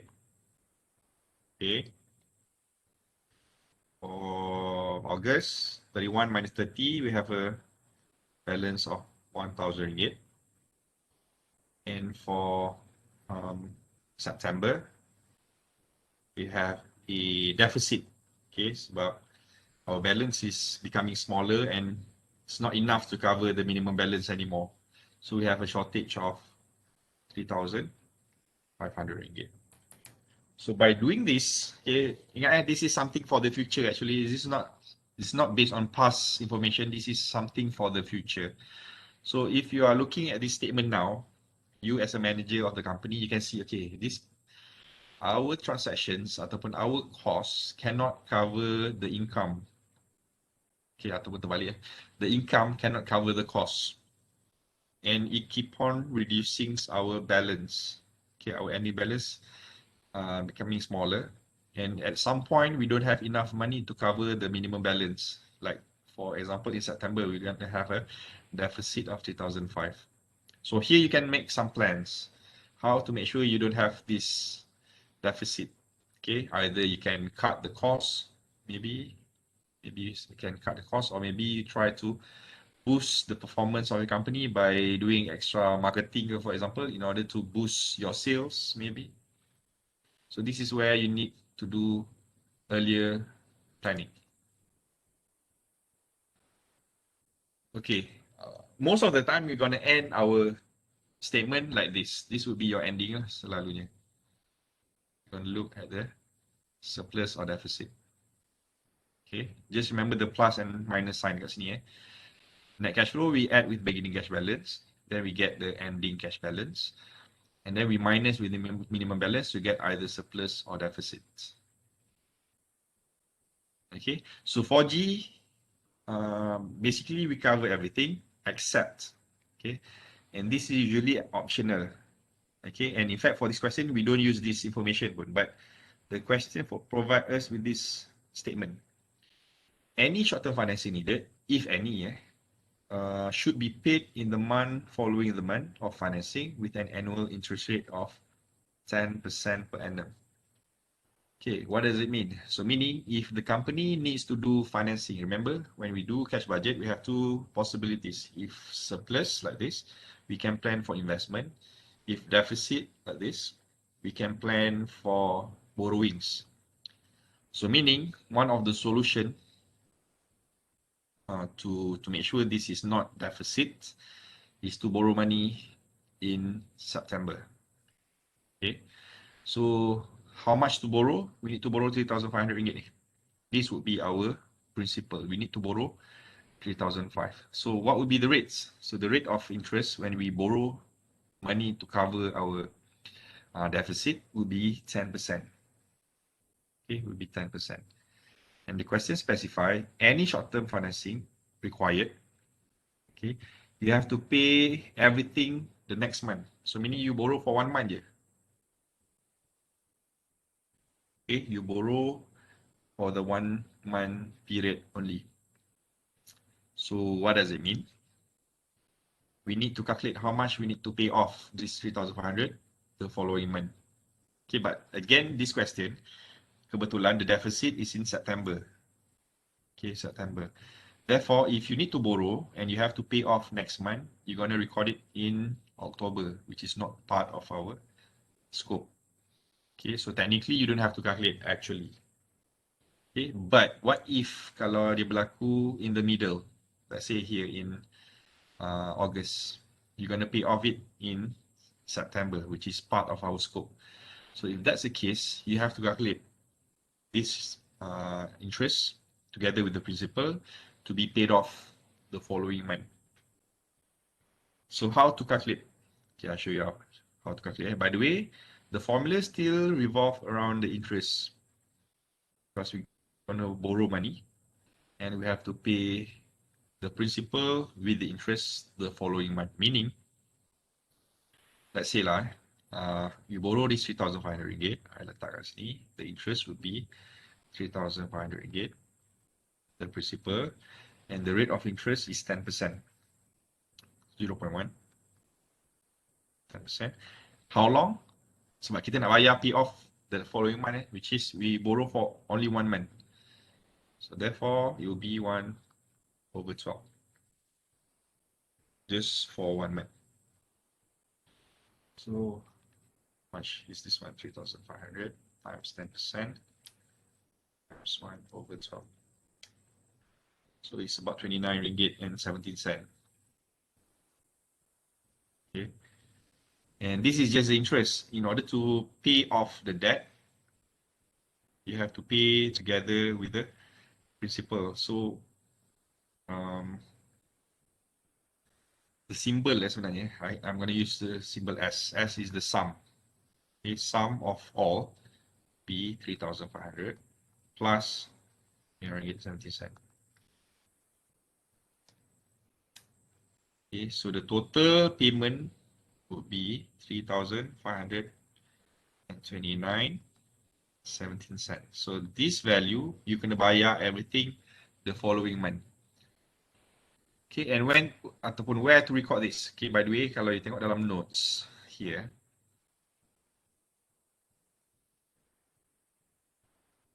okay, there's a section, make it bigger. Okay, there's a section for interest on borrowings. Okay, and we record this after net cash flow, before beginning cash balance. Okay, but this one dia based on interest lah. Tapi dalam our case, we're gonna pay off everything for the next month. So based on our calculation earlier, we're gonna record the 3,005, apa tadi? 3,529 tu in the following month under the borrowings. So therefore, okay, ni complicated sikit lah. There will be one section here under the net cash flow, whereby this 3,529 you're gonna pay in October. Sepatutnya lah. You're gonna pay this in October, 3,529. Okay, so you're gonna have a net cash flow. Satu, you kena bayar. You have to minus this amount because this is expenses. Then together with the opening cash balance. So your opening cash balance was apa tadi? Ni lah 26,500. You're gonna put it here and hoping that this month dia ada positive values for your net cash flow. Kalau negatif lagi, katakanlah negatif kat sini. So negative minus 3,000, you're gonna be lagi negative. And then you minus with the 26,000, you're gonna have even smaller numbers. Minus 3,000, it's still a negative number here. So dia akan keep on repeating lah every month. Okay, but for this question, like I said, since it happens in September, sepatutnya you don't have to calculate lah this one. So it will not be part of your answer. But let's say lah, I don't know, during test, during final exam, it happened in the middle, the deficit happened in the middle, and then they bagi information, you need to borrow, and you have to pay off the following month with the rate of interest so and so. This is how you need to calculate. And you need to pay off the following month, and you put it in between of net cash flow and the beginning cash balance. So for the format, again, you can refer to the notes how to record, because we need to minus nanti the net cash flow minus, then add with the beginning cash balance.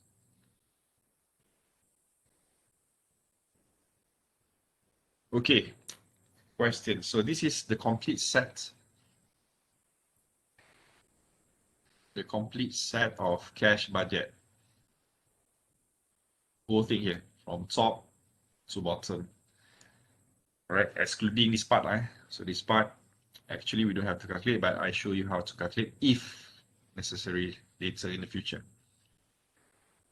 Doktor, for my confirmation kan, yang apa yang kita buat ni, by means yang RM3,529.17 ni, itu ialah okay, because of kita ada deficit pada hujung bulan, by means di September. Sebab kita deficit kita kurang, kita kena bayar on the next month. Macam tu. So because of we need to borrow, because kita tak nak ada deficit basically. Why we borrow 3,500? Because you don't want to have any deficit. So that's why the question kata, for any shortages, you need to borrow and pay 10% interest and pay off everything in the following month. Oh, so maksud macam tu lah, sebab bulan September ni kita deficit kan 3,500 kan. So by means in that September tu juga kita pergi borrow money lah. Kita borrow untuk cukupkan dia juga. Yeah, yes, correct. Okay, but because of kita dah borrow pada bulan September, kita kena bayar pada bulan Oktober. Apa bulan September? Oktober. Betul. But again, since kita tak buat Oktober kan, from starting kita tak buat Oktober, so therefore this part actually we don't have to calculate pun lah. Sepatutnya. Okay. Oh, macam saya nak tanya, sebab kan kita kena bayar kan, kenapa kita tak letak this 3,527.29 ni dekat bahagian cash disbursement? Sebab because this is when we do borrowings untuk reconciliation, this is part of reconciliation process. Oh, so maksud dia reconciliation, disbursement, Yes. disbursement macam tu. Yeah, betul. This is all based Ah, on existing transactions. okay. So contoh kalau ada defisit pada bulan Julai, saya kena That's it. bayar pada bulan Ogos. Yeah. Then like you say in between the next cash flow, dia letak dekat in between next cash flow dengan beginning cash flow. Yes, in between here sepatutnya. You're gonna put payment or borrowings. But then doktor kan, sebab kita kan kena kira ending cash balance nanti kan. Like you said, dia hanya akan diberi pada bulan yang pertama saja. Contoh macam saya kata tadi, let's say kalau dekat bulan, kita defisit pada bulan Julai, so kena bayar pada bulan Ogos kan. Yeah. So, beginning cash balance tu, ialah hasil tambah the deficit tu. So meaning the flow will be from net cash flow minus the borrowings, and then you add with beginning. Dapatlah ending cash flow. Then you dapat ending. So you just add one here, which is to less. That's why dalam format. Yeah, tengok kat sini. The format is less. The format is to less. You minus. Then you plus beginning cash balance to get the ending ni. Okay, that's the format lah. So net cash flow minus borrowings plus beginning to get the ending.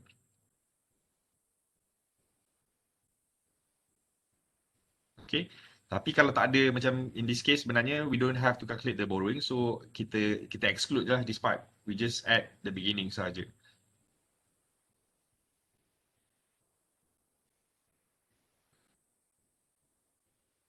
Okay.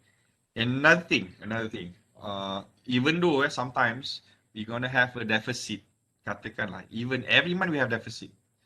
But if you look at the question, katakan, there's no information about these borrowings. Let's say, you have deficit every month, but there's no information dalam your assumption ni about you need to borrow, you need to pay off next month, the rate of interest is 10%. Kita tak boleh assume berapa rate of interest kan. So therefore we don't have to calculate pun the borrowings.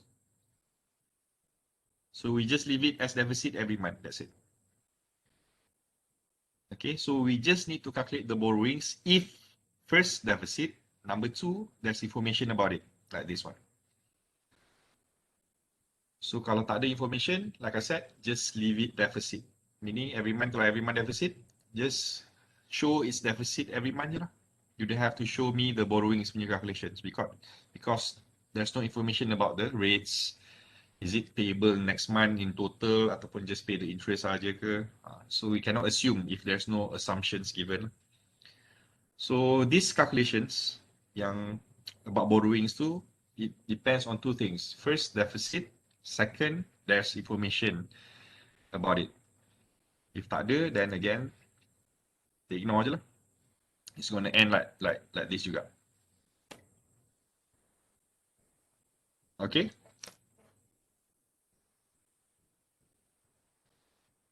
Any other questions? Boleh ke?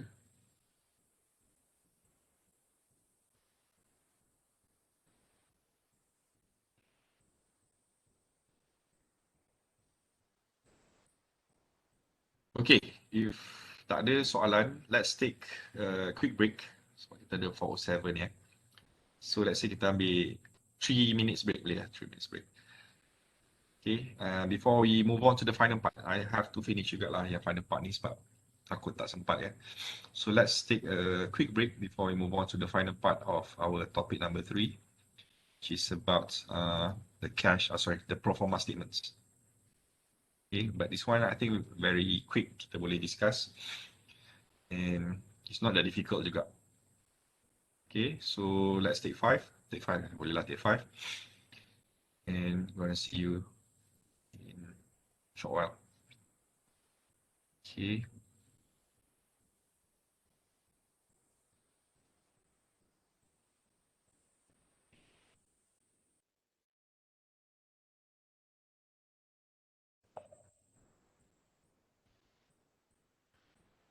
Okay.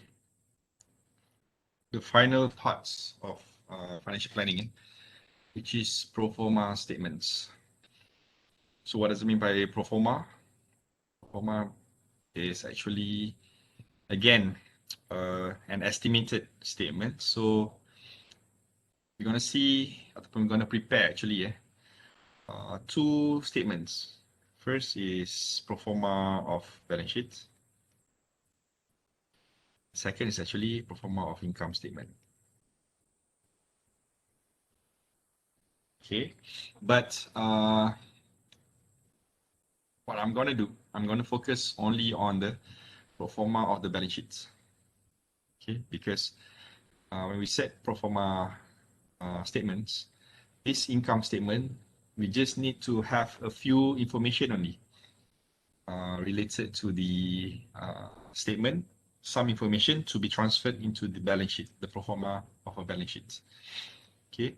Anyway, as I said, the pro forma we're going to look at is the pro forma for the balance sheets and also pro forma income statements.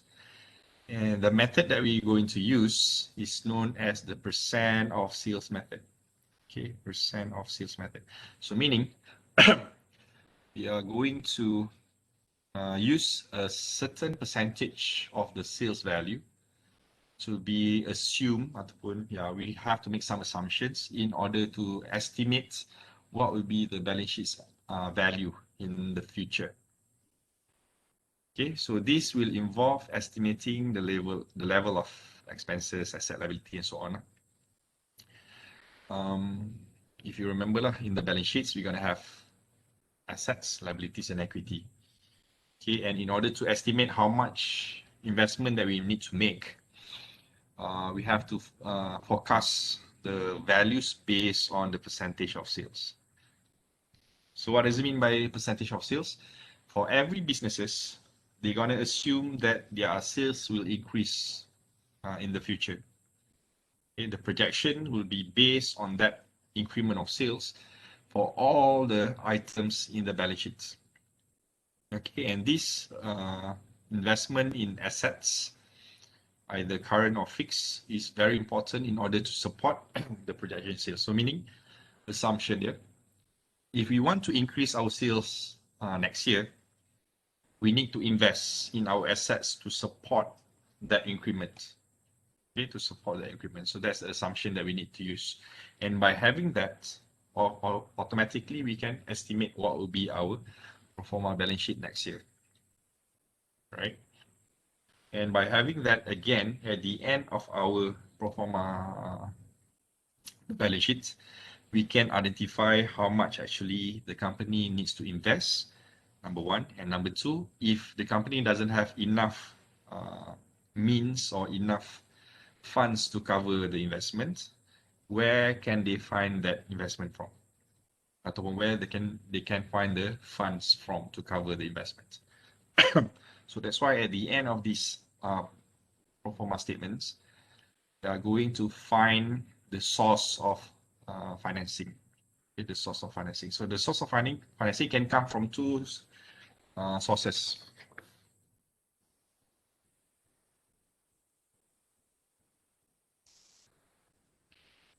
So the first source is known as spontaneous source, ataupun from internal, sorry. Okay, so they come from internal sources, right? And it's also known as spontaneous sources. And second comes from the external sources, okay, or which is also known as a non-spontaneous sources. So spontaneous sources, very easily to get, and it comes everything from inside, from internal. And how to get this is the items will vary directly with the sales activity. So meaning we can increase the values in accordance with the sales activity.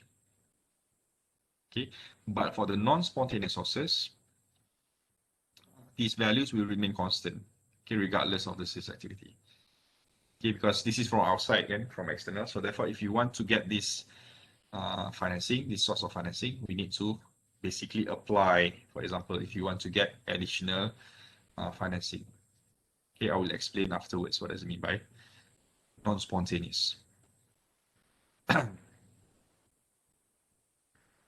Right, there's a lot of information kat dalam ni, and again there's an example also here you can try on later with the answer, but obviously for the illustration purpose I'm gonna use again the same exercise, not the same lah, still from the topic 3 punya exercise that I shared with you earlier.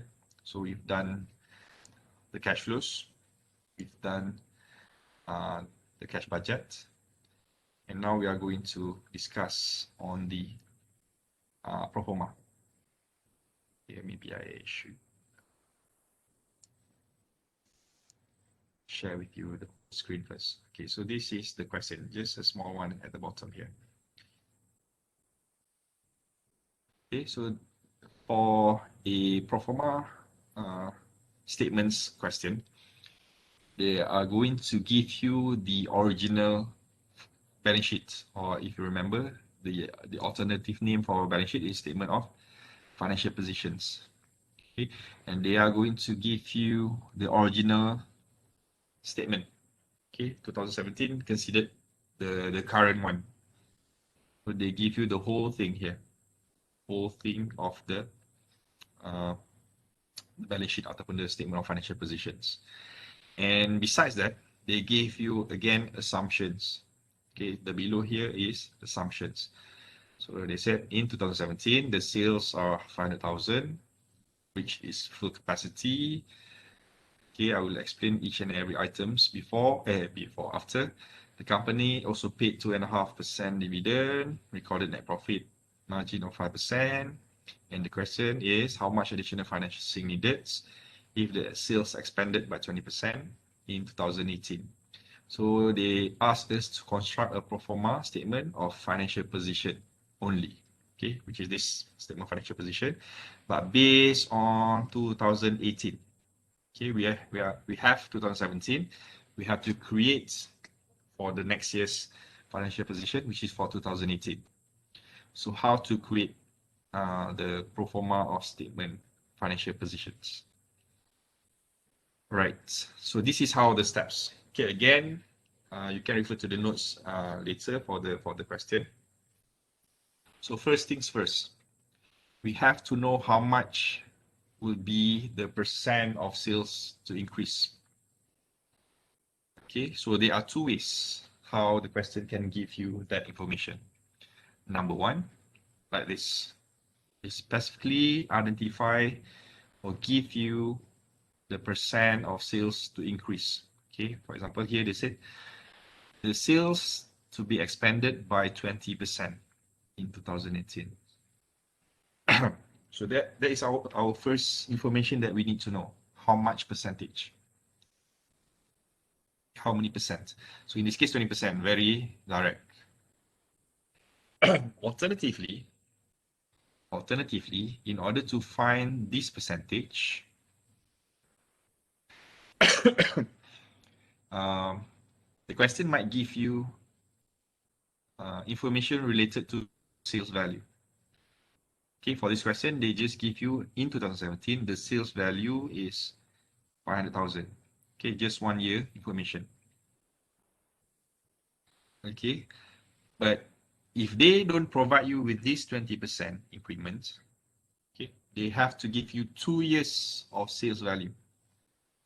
So what does it mean? For example, in 2017, the sales of the company are 500,000, and it is expected to increase to 750,000, contohnya, in 2018. Okay, they can give you that way.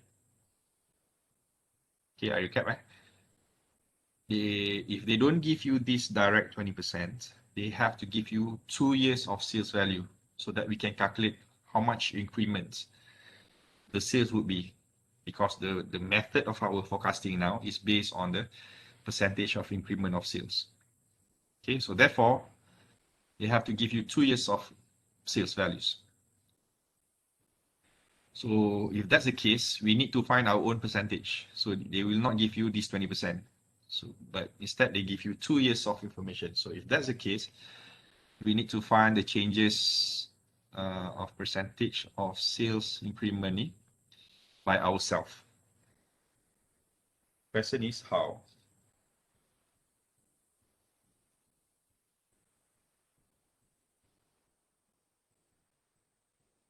Okay, so basically what we need to do, okay, if it's 500,000 now, so next year increase to, let's say, 750,000.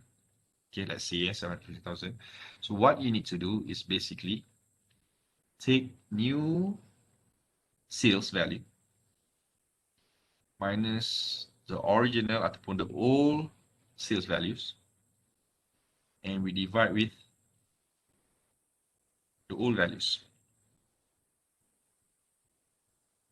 Okay, so if let's say I said earlier tadi berapa 750 so katakanlah if the expected sales value, which is the new one, would be 750, and then you minus with the old ataupun the original 500,000, and we divide with the old, which is 500,000. So tuanya lah 750,000 minus 500,000, and you divide with 500,000, and here you're going to get a 0.5 or 50% increment. So this is the increment that we want to know. Okay, the expansion. So I recap, there are two ways how to find the increments. Either they give you directly like this question, 20%, or if not, they're going to give you 2 years of sales values. Okay, so it depends on question. And even though it looks easy, it looks straightforward, if you get this wrong, right, majority of your answers will be wrong as well. Okay, because this is our benchmark. So kalau dia bagi direct like this, you are quite lucky lah, because you can use it straight away. But if you wrongly calculate this part, so your estimations will be, I cannot say everything lah, but majority of it will be wrong. Okay, majority of it will be wrong. Doktor, Ya, saya ada soalan. ya.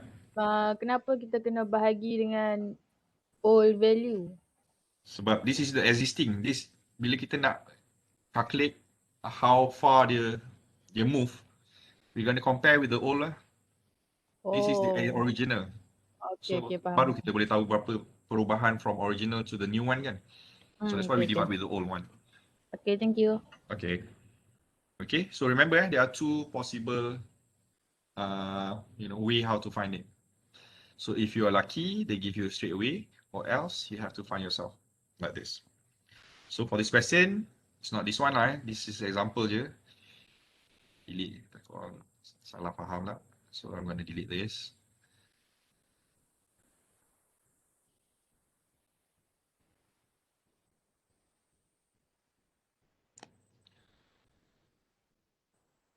Okay. I leave the formula je kat atas. Okay, and this formula applicable if it's not given. Okay, if it's not given in the question. Like this. So now we know the expansion is 20%. So now we have to apply this 20% in our estimation for all items. Okay, by the way, when we do Proforma of dalam case ni statement of financial positions, again you don't have to memorize the format sebab kita akan gunakan balik everything from the questions. Okay, all items will be the same as original, except maybe one or two yang kita akan add on later. But anyway, if you remember when we did financial ratios before, in statement of financial positions, I categorizekan dia into 5 categories, if you still remember. First part is your current assets. And then you have fixed asset. And this part, you have current liabilities. Then you are the bony is long-term liabilities.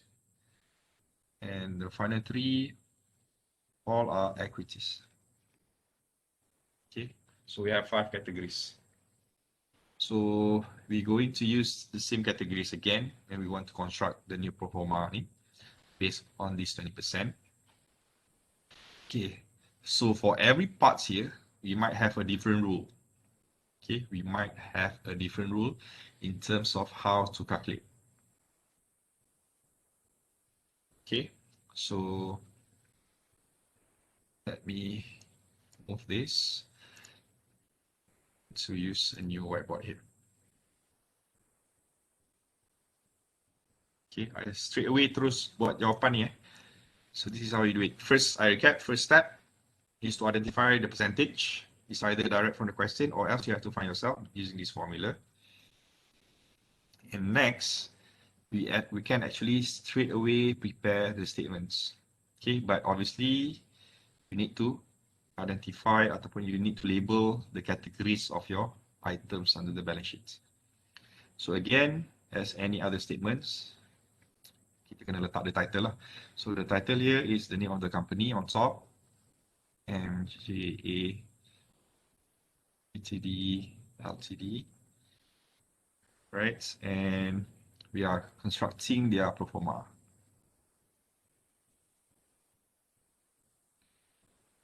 Proforma statement.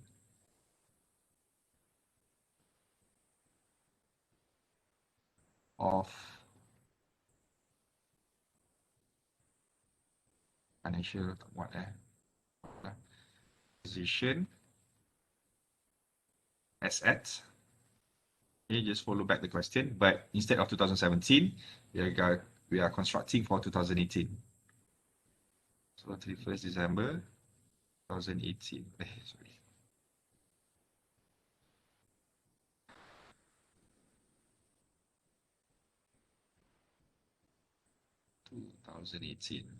Okay, RM. So just follow balik je the title, and then we change the year. Right. So this is the title.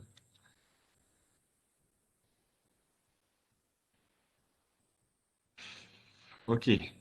So let's look at the categories. So we're going to go through from assets to liabilities to equity. Okay, remember the purpose of Proforma ni again is to estimate the investment required in order to support the sales increment. So for this question, the company wants to increase 20% sales next year. And in order to achieve that increment, we need to invest to support this 20% increment.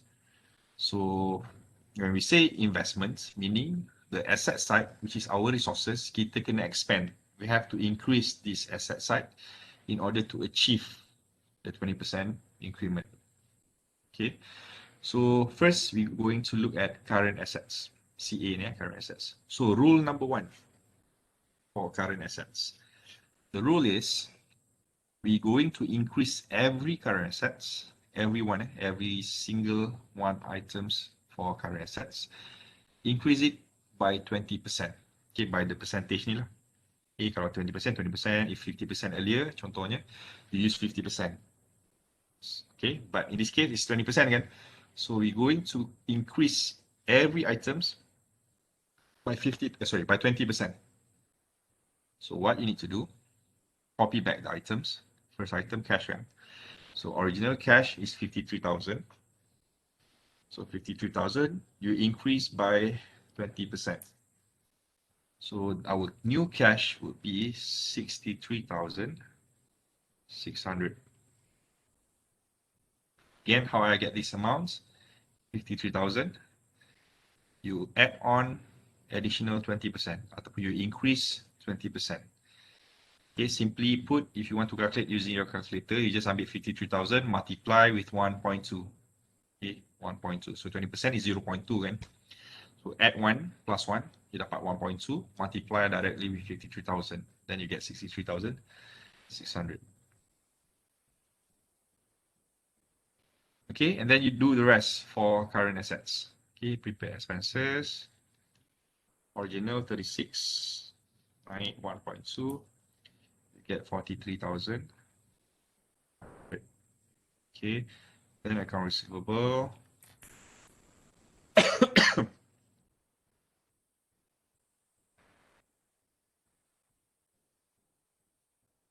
Account receivable 55,000. Naik another 20%, it's 66,000. And lastly, inventories 82,000. 20%, it's 98,400. Okay. So that's our current assets. Very straightforward. We just increase every single items by how much? By the percentage. Okay, that's why I said, if you get this percentage wrong, especially kalau it's not given, you have to calculate on your own like this. So all of this will be wrong kalau you gunakan percentage yang salah. Okay, so please be careful. Remember this formula, how to find the percentage of sales increments. Okay, especially if it's not given like this question. Unlike this question, and not like this question, unlike this question, which they don't provide you with this information, you have to find on your own. Okay, so that's our first rule for current assets. Okay, rule very simple. We're going to increase every single items with the percentage. Okay, without any conditions. Kita increase it. Now, we move on to the second category, which is the fixed asset.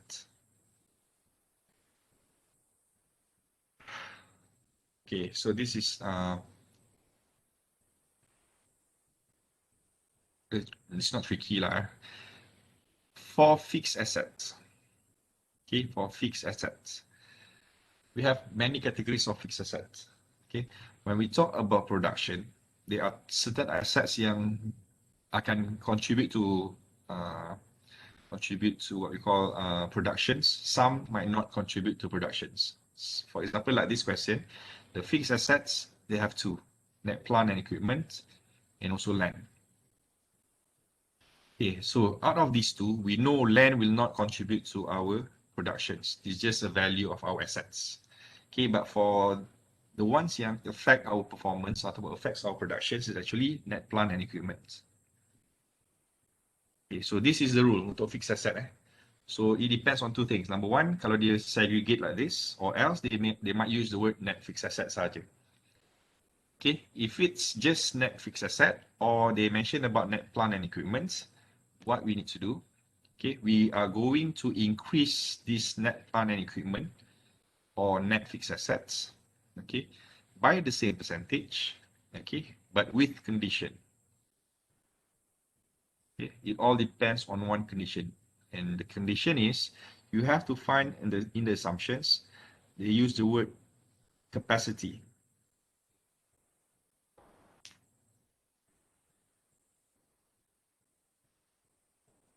Okay, you need to find this information. Either they use the word full capacity or not full capacity. Okay, so what's the implication?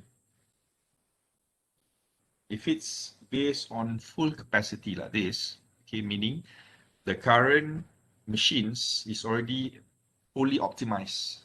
Okay, dia dah memang produce maximum dah. Therefore, if you want to increase by 20%, we cannot use the current plant and equipment. Machines pun dah tak boleh nak produce more. So therefore, we need to increase our net plant and equipment.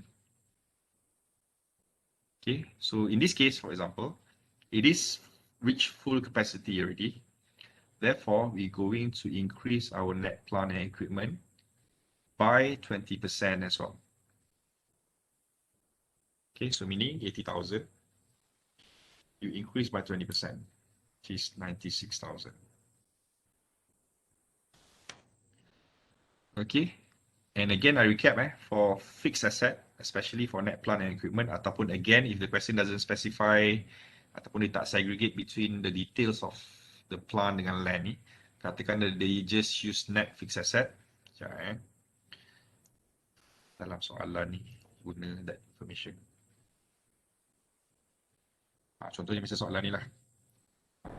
They use the term net fixed asset saja. So then kita akan increasekan this 700,000 by that 20% lah, contoh 20%.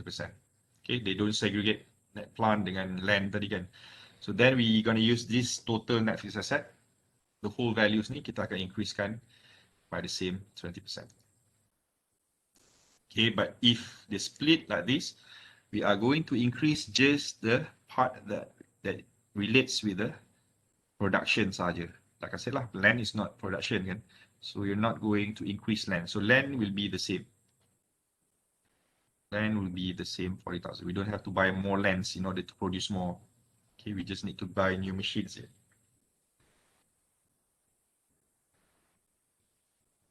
Okay, so I recap for the last time here. For the fixed assets, we are going to increase assets ataupun fixed assets related to the productions if they reach full capacity. Ataupun kadang-kadang they use the word maximum capacity. Okay, if that's the case, we're going to increase it again, similar percentage. Tapi katakanlah, the question kata, the sales company are 500,000 and it has not reached full capacity. So what happened if the punya terms is not full capacity ataupun not reaching maximum capacity, ada word not kat situ, these values 80,000 will remain the same. We will not increase it by the 20%. Okay, because simply put ataupun common sense, why we need to buy more machines? Because we are not using at full capacity yet. So meaning if we want to increase this 20%, we can still utilize the current ones so to invest in new machines. So that's the common sense to look at it lah. Why we don't have to buy more plant or equipment. All right. So for fixed asset, we will increase it, but conditional. Okay, conditional. Based on what? Based on the capacity. Okay, so now we have all the information for your total assets. Okay, everything from the questions we already record. So what we need to do next, similarly, I put it down a bit, it's too narrow. Okay, we're going to subtotalkan kat sini. So I put down here the total assets.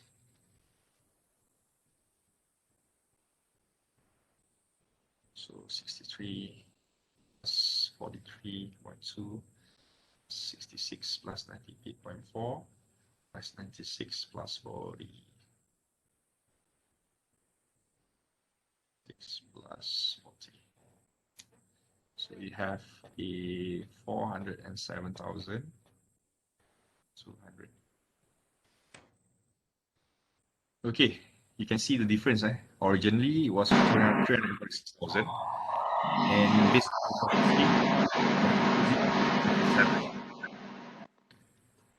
okay, 407.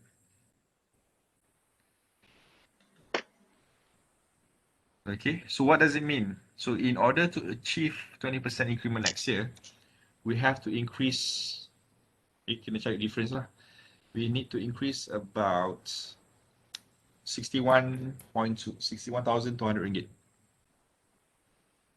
Okay, so in order to increase our sales next year, we are going to increase it, ataupun we're going to invest 61,200 ringgit. So that's what is meant by these values. Okay, obviously the numbers will be bigger here lah, based on the forecasting. Next, okay, we are looking at the current liabilities now, the third sections. Okay, untuk current liabilities, we are going to do the same as current assets. Okay, we are going to increase these values again by 20%, except, okay, except we have exceptions. We are not going to increase the notes payable. Okay, we are not going to increase the notes payable. So what does it mean? We're going to record here, for example, we have account payable.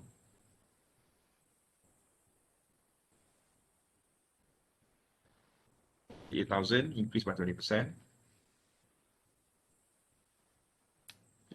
69,600. We have notes payable. With value, we're gonna keep it the same. Okay, status quo, ataupun it will remain unchanged. Okay, that's why I put a star here. It means under current liabilities, we're going to increase everything except notes payable. Okay, except notes payable. So notes payable will remain the same. Then we have taxes payable, 20,000, increased by 20%.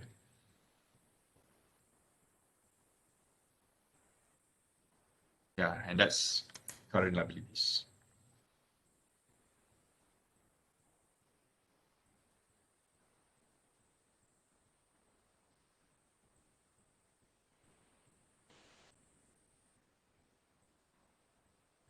Okay, so that's rule number 3 for current liabilities. And finally, final part, for long-term liabilities and equity, we have the same rule. Okay, the rule would be the items will remain the same. Okay, we will not increase it by 20%. We will put it the same values as original. Okay, this is for long-term and also for equity. And again, ada satu exceptions. Okay, except for retained earnings. Right? So what we need to do next is just copy back lah from the bond 21,000, we put it back 21,000. For preferred stocks, 45,000, we copy balik 45,000. Then we have common stocks. Okay, common stocks is 130,000. Just copy back 130,000. So we have last item, which is retained earnings, RE. Okay, so this is the final calculations. So far, I recap balik the rules. Rule number 1 for current assets, we are going to increase every items by the percentage, every items. For fixed asset, we are going to increase by 20% if reach full capacity. If it's not reach full capacity, the items will remain constant. It will remain the same. Third, for current liabilities, we are going to increase everything except notes payable. Only notes payable, because notes payable is actually, if you remember, this is short-term loans. So this is from external. Remember, we have two sources kan? We have spontaneous dengan non-spontaneous. So the one yang kita increase is actually all spontaneous. The ones yang remain the same in notes payable, in bond, preferred, common stock, those are non-spontaneous, which is from external. So that's why it's remain constant. Okay, and the fourth category, the long-term liabilities and also equity, all will remain the same except retained earnings. Okay, because retained earning will change. Okay, will change. However, the changes for retained earning is not based on 20%. Okay, we have to calculate these new retained earnings. Cukup masa ni Okay, by the way, faham tak ni so far?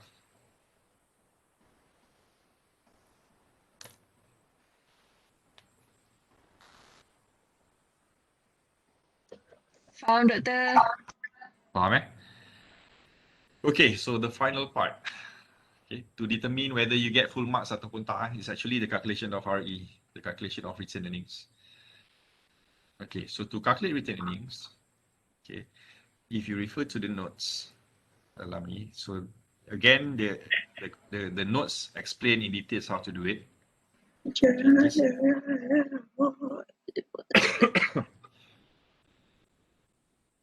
Okay, this is the part that we need to use to find the retained earnings,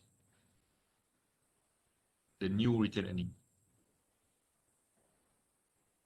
I think dah ada regi lah ni Okay, tell you what, I'm going to stop here. Sebab dia panjang lagi step ni kan, takut habis 5.30 aja. I'm going to stop here. Right, I'm going to stop here for today. And what you need to do, okay, go back. You dah go back dah apa kan? Go and read the notes. Try to prepare based on the assumptions so far without looking at the answer, possibly. Okay, this is the question. Okay, try to prepare the proforma, okay, based on what I've teach you so far, based on current assets, based on fixed asset, liabilities, and also equities, except the retaining. So the retained earning parts, I will revisit in our next meeting next week. And it's possible we're going to do another exercise maybe. Mungkin tak adalah soalan ni, I will add on exercise later on lah, ataupun yeah, for you to understand, because the time is not enough for today. Okay, sebab ada panjang lagi steps sebenarnya. And I'm not using this format, by the way. If you've noticed, I don't use this format. I use the same format as the question, like this. You don't have to follow this formats, but the items will be the same. The items will be the same juga. Anyway, we're going to revisit this next week to complete our Proforma Statement of Financial Positions. Okay, so we are left with retained earning, and in fact, we have another items to complete the whole Proforma Statements. Okay, so sorry about the timing, tak sempat. I'm gonna end today. I'm gonna end it today. Thank you very much. So if there's any question, just let me know, and we will continue with this section, the final parts, and next we are going to go through topic number 4, which is working capital management. Okay, working capital management. So again, thank you very much. Inshallah, I'll see you guys next week.